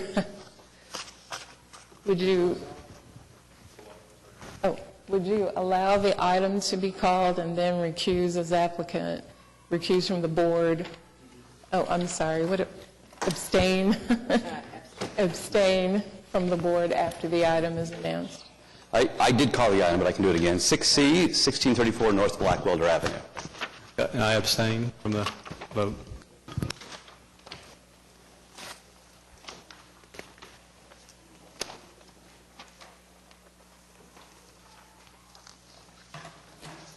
Jeff Struble, live at 1916 Northwest 18th, and I'm here to answer any questions. This is the building next to the Mule, just east of the Mule, 2 stories. Jeff's proposing a facelift of new stucco over the existing brick, new windows, new doors, areas for signage, new railings. The only item that caught my attention, sorry, I got to make sure I'm looking at this right, staff report, I just wanted to point out in the staff report that, yes, the site design regulation is to be at or within 10 feet of the right-of-way, but because there's no addition component to the street side of this building, it's just adding on a cladding, that does not kick in that requirement. But everything else we felt was compliant. Okay, terrific. Any questions, comments for the applicant?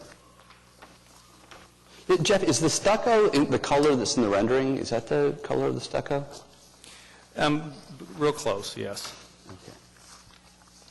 We were trying to make the buildings look different from the Mule, so it kind of stands out on its own and not just as a very ugly building.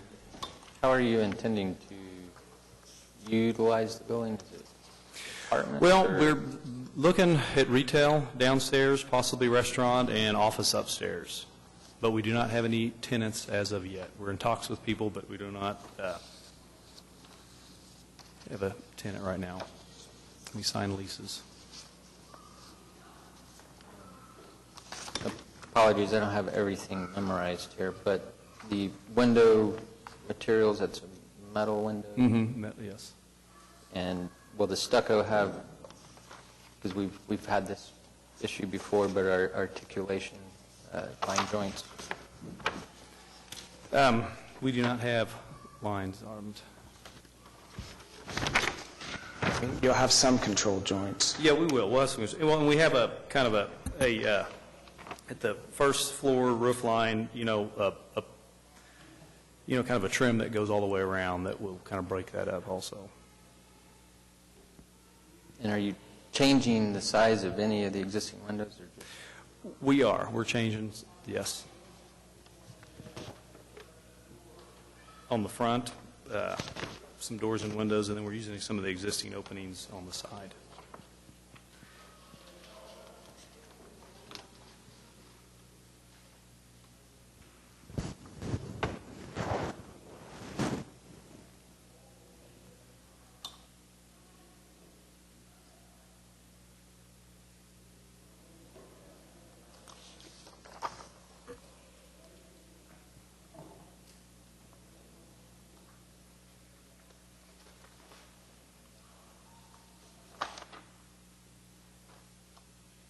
Is the existing ground level, that's brick, right? Yes, it is. Is the brick deteriorated or anything? It is not. And the upper level is wood cladding? There, in the front, there is, where the 1634, there is some wood there. The rest of it is all brick, and it's under an awning.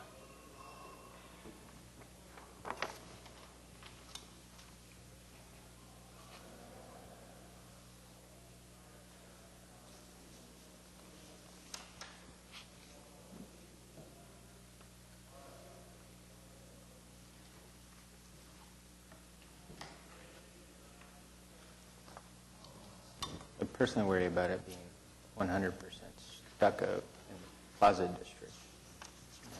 It's all mostly brick, with the exception of, I guess, Lyric. Yeah, I think Chilteppe's and the convenience store are the stucco on the other end, along with some cinder block structures.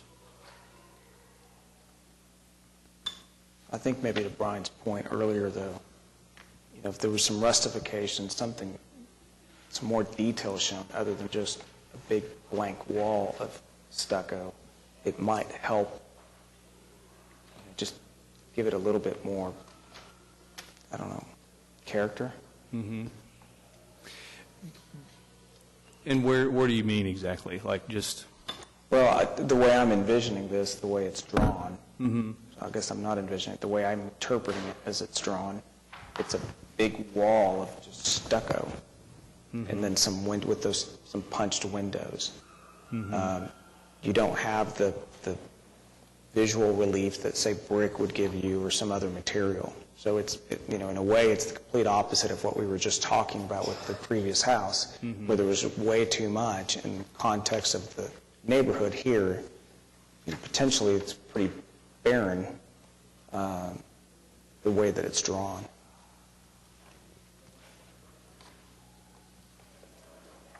Okay. I don't know that it's out of character. I'm just saying. Right. Yeah, and you certainly have a good track record. Well, that's what we tried to kind of pull out some areas, on the side and the front, and the south side and the west side will remain brick. That will just be painted to match. So just with the stucco trim, going around to kind of match the front and the east side.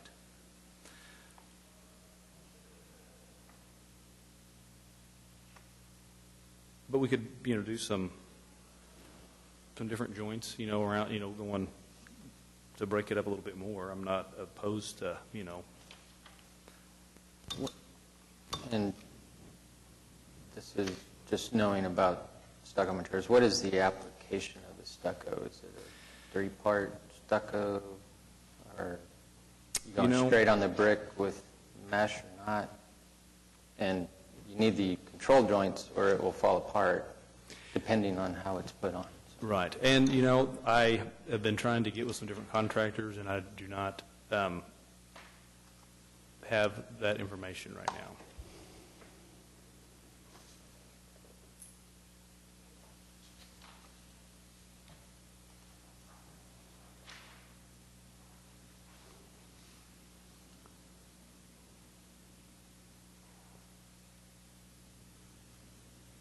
Would you be agreeable to find out that information and continue it? There you go.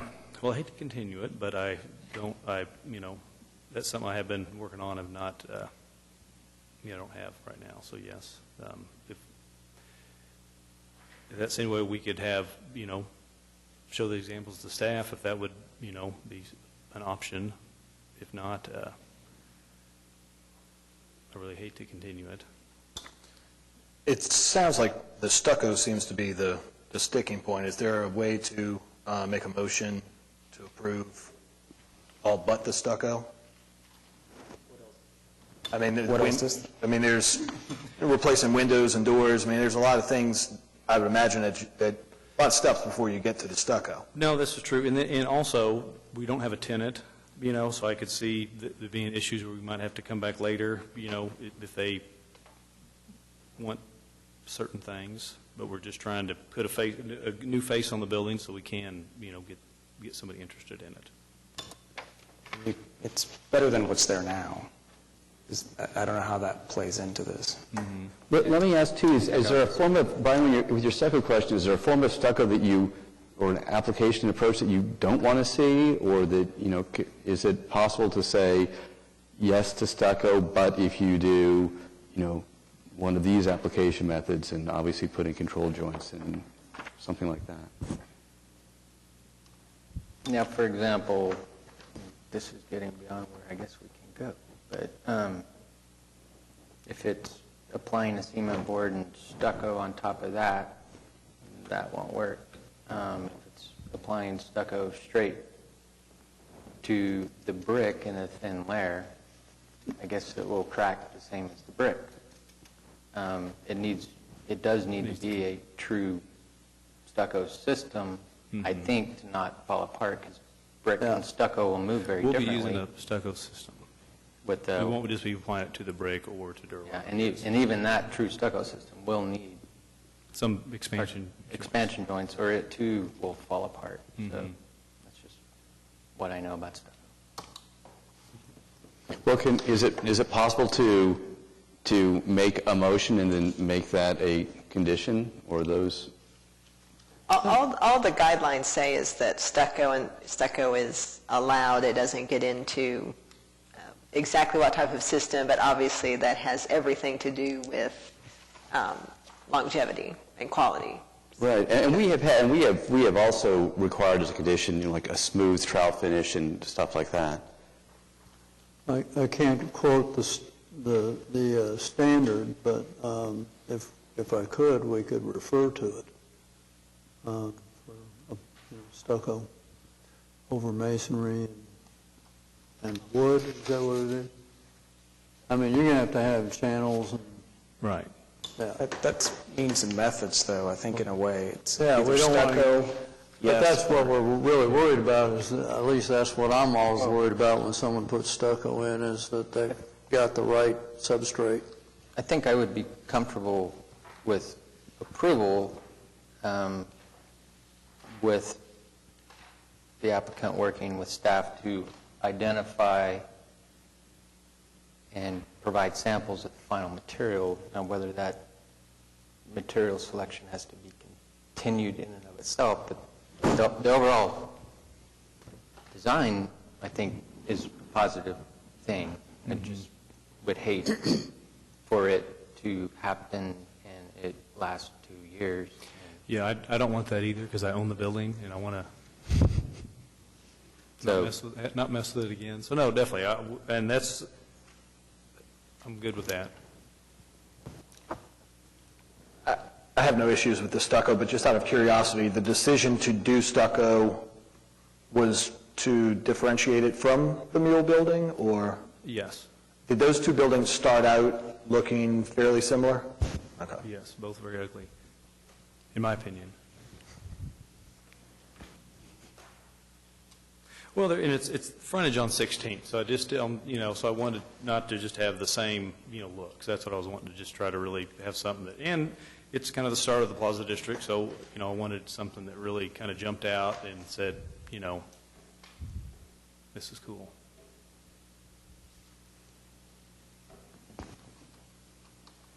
Okay, well, I'll make a motion to approve everything except for the final stucco choice, which needs to be continued and clarified with staff and provide a material sample if possible. But weren't you also concerned about how it was applied? So is it that we need yes, him to the submit articulation of the joints that will happen. Okay. I'm good with that. So do you mind repeating the motion? Make a motion to approve the massing windows. Sorry, Brian, sorry to interrupt. Yes. It's been pointed out to me it's all or nothing for this item because of the way it was publicly noticed. It was one description of work. Well, could we still approve it? You could still approve it with conditions, but Right. not approve some of it. The motion would be approved with the condition that... Make a... And before, are you clarifying, you're saying staff can see the sample and approve it, you don't want to see it, is that what you're saying? No, I wouldn't want to see it. I would want to see it. I think, It sounded a minute ago like you were just... yeah. Okay, make a motion to approve on the condition that the stucco material be clarified and brought before us prior to it being placed on the building and articulation of joints. So you're continuing it?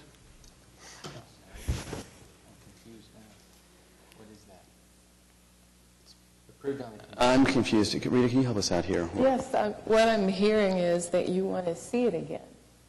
So if you see it again, it has to be listed on the agenda some way for some kind of action. So you're already taking action today. So if we leave it up to the staff to make the determination Yes, that the stucco is going to stay up there, yes. is that sufficient for you? Because it seems like we can't approve it and then ask for submittals. Correct. You would be approving it with the condition that, and then you would direct staff in a particular way. But once you have approved it, then there would be no reason for it to come back before you. It's already approved. I'd be comfortable with Lisa looking at it. No. And I'm wanting to do something that's quality, that's going to be there. I mean, I'm not looking at doing this and flipping it and going down the road. Who knew Unless that the price is Jeff's right. case would be the longest case of the day? Exactly. Let's see, we could get a little... Yeah, we've still got an hour and a half to Yes. go. That issue. Can someone just leave so we lose Clark? Oh, you want me to do it? Okay, so Are you withdrawing your motion? I am withdrawing. Okay. So the motion is to approve the application on the condition that manufacturer's information and samples be submitted for review by staff. Review and approval by staff.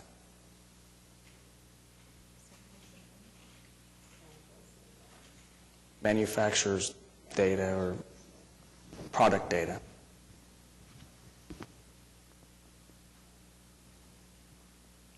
Do we have a second? I'll second. Okay, that is Charnico, Robinson. All in favor say aye. Aye. Any opposed? Okay, excellent. Just for future knowledge, we could have approved all but the stucco if this had been broken out into separate. Correct. So, and that comes at the application time?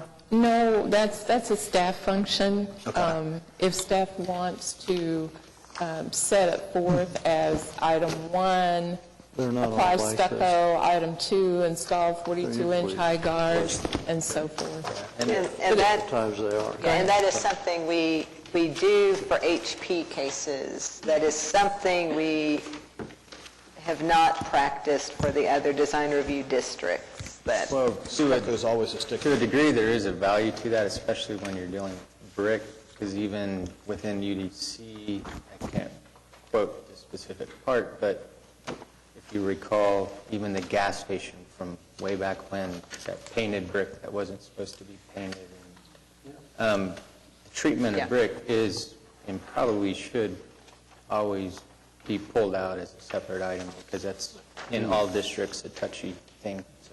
And part of just FYI, in the past, all of the design review districts have practiced, we itemize the scope of work in the staff report so that the committees can pull and reference and condition and approve various of these items, but that's actually not technically legally appropriate because it doesn't come out this way in the public notice. What comes out in the public notice is the description that's in the agenda, which is not itemized as detailed as this. So the inference is if you were just looking for this, you would think it's all or nothing and not this. It's a fine point, but Right, and I think that point, at least to be considered going forward, would be that at least certain things do need to be considered as two Specifically items. brick treatment. Brick treatment is, or masonry treatment is consistently something that needs to be looked at. Okay, excellent. Thank you, Jeff. Communications Administrative Approval Report. I don't know if you want to speak to these, Lisa, or just have people read them and ask if they have any questions. to nothing. Okay. that plan. Any update on this proposed ordinance amendment? Yeah, I went to look at it earlier and I got distracted. We're next meeting with the Urban Development Committee on May 28th, and that should be and that will be the introduction at Planning Commission. So that date, it will finally, hopefully, launch through the rest of Planning Commission approval and City Council hearings. Okay. Question, Brian? Not a question, but it is of note that this has been amended 4 times since 3 years ago. Right. Yeah, to Brian's point being that if they're going to show the case from 4 years ago, they should show the code from 4 years ago. But in any event, that was just an aside. Other comments from planning department staff? Did everybody get their handout? George had pointed out that the handout in his binder was like 3 years old. So this is for you to rip out the other one and toss it and put this in your binder. The thing that's different is it's got the latest downtown guidelines that are relevant to Cottage District. But the UDC guidelines are essentially the same, I believe. Any other comments? The handout we got today from the Urban Design Commission member list, I'm not sure I understood the dates, the term start date and end date, but I guess that's... The day some people are appointed, they may actually be appointed to a term that began 18 months prior. I gotcha. Yeah. Okay, perfect. It is confusing because on some other committees, some people who were appointed last month, their term expires this summer. It's supposed to be. Because the kind of the term remains consistent, and however people get filled into it. They just get slotted in. Okay, exactly. That's helpful. It is strange, but that is how it works. You know, the other thing I was going to ask, I was looking at the DTD1 ordinances, and then I also was looking at the Neighborhood Tract 5 guidelines, and it almost looked to me as though, and I maybe just not following it, but there's HP Commission stuff in Tract 5, and I didn't know, it's like it talks about our guidelines, and then later on in the code it talks about the requirements and the guidelines that the HP Commission will use to review CAs in Tract 5. And I didn't know if that was, someone didn't delete that out when they stuck in the UDC language, or if that was supposed to be in there for some reason.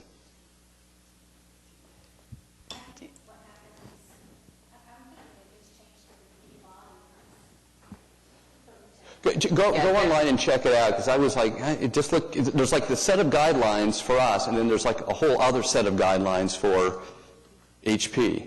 Anyway, just wanted to mention that. Yeah, it is in Paseo and Jefferson Park, it is complicated. Right, right. This is for Tract 5 in particular. And then the other thing I wanted to make everyone aware of, if you're not already, that the Hemi's Pizza at 1007 Northwest 23rd was demoed because it was a dilapidated structure. Ben Sellers saw it and emailed me about it, and I thought, oh my God, we didn't even take a look at this thing, and emailed Michael, and Michael let me know that, well, it's on the dilapidated structures list for the City Council. We don't see it, even though it can be in our area. I will say that one interesting point about that is that it was a quote-unquote new ownership entity, but the new ownership entity had the same mailing address as the entity that had applied for demolition from us, and they ended up withdrawing, I think, because they saw how we were, what our thinking was. So all this is to say, this whole kind of demolition by neglect, I know it's really difficult for cities to get their arms around that issue, but I think this is a good case maybe of that being a demo by neglect. I personally think that. Yeah, George, I did look into it a little bit and ask around into it after you emailed Michael. The push has been in recent years to accelerate abandoned and dilapidated demolitions more quickly so that they don't lounge around for years. Design, once it is declared, so it's moving quicker to declare it dilapidated, and it's moving quicker to have it demolished. Nowhere in there, it never comes to any design body. If it's, I want to say, if it's an HP error, if it's HP, Katie gets our historic preservation officer gets a letter notifying her, but otherwise, it's out of our hands. So, point being, if anybody observes a building they think is headed in that direction, a more successful way of saving it, if that's what anyone wants to do, would be a grassroots outreach discussion with the property owner. So if somebody wants to have a building tore down, they just make sure there's a hole in the roof and call city action, and then let the city take it down. Well, it's not. Somebody will have to do the accounting on if it's, because you get cited. Yeah. So there is a fee, and then you get back charged the demo cost. So it is not free. Mm-hmm. Okay. Those are my comments. Did anyone else have any other comments? Other than that you're anxious to go? Okay. Next meeting dates in your agenda. If there are no objections, we will consider ourselves adjourned by unanimous consent. Thank you.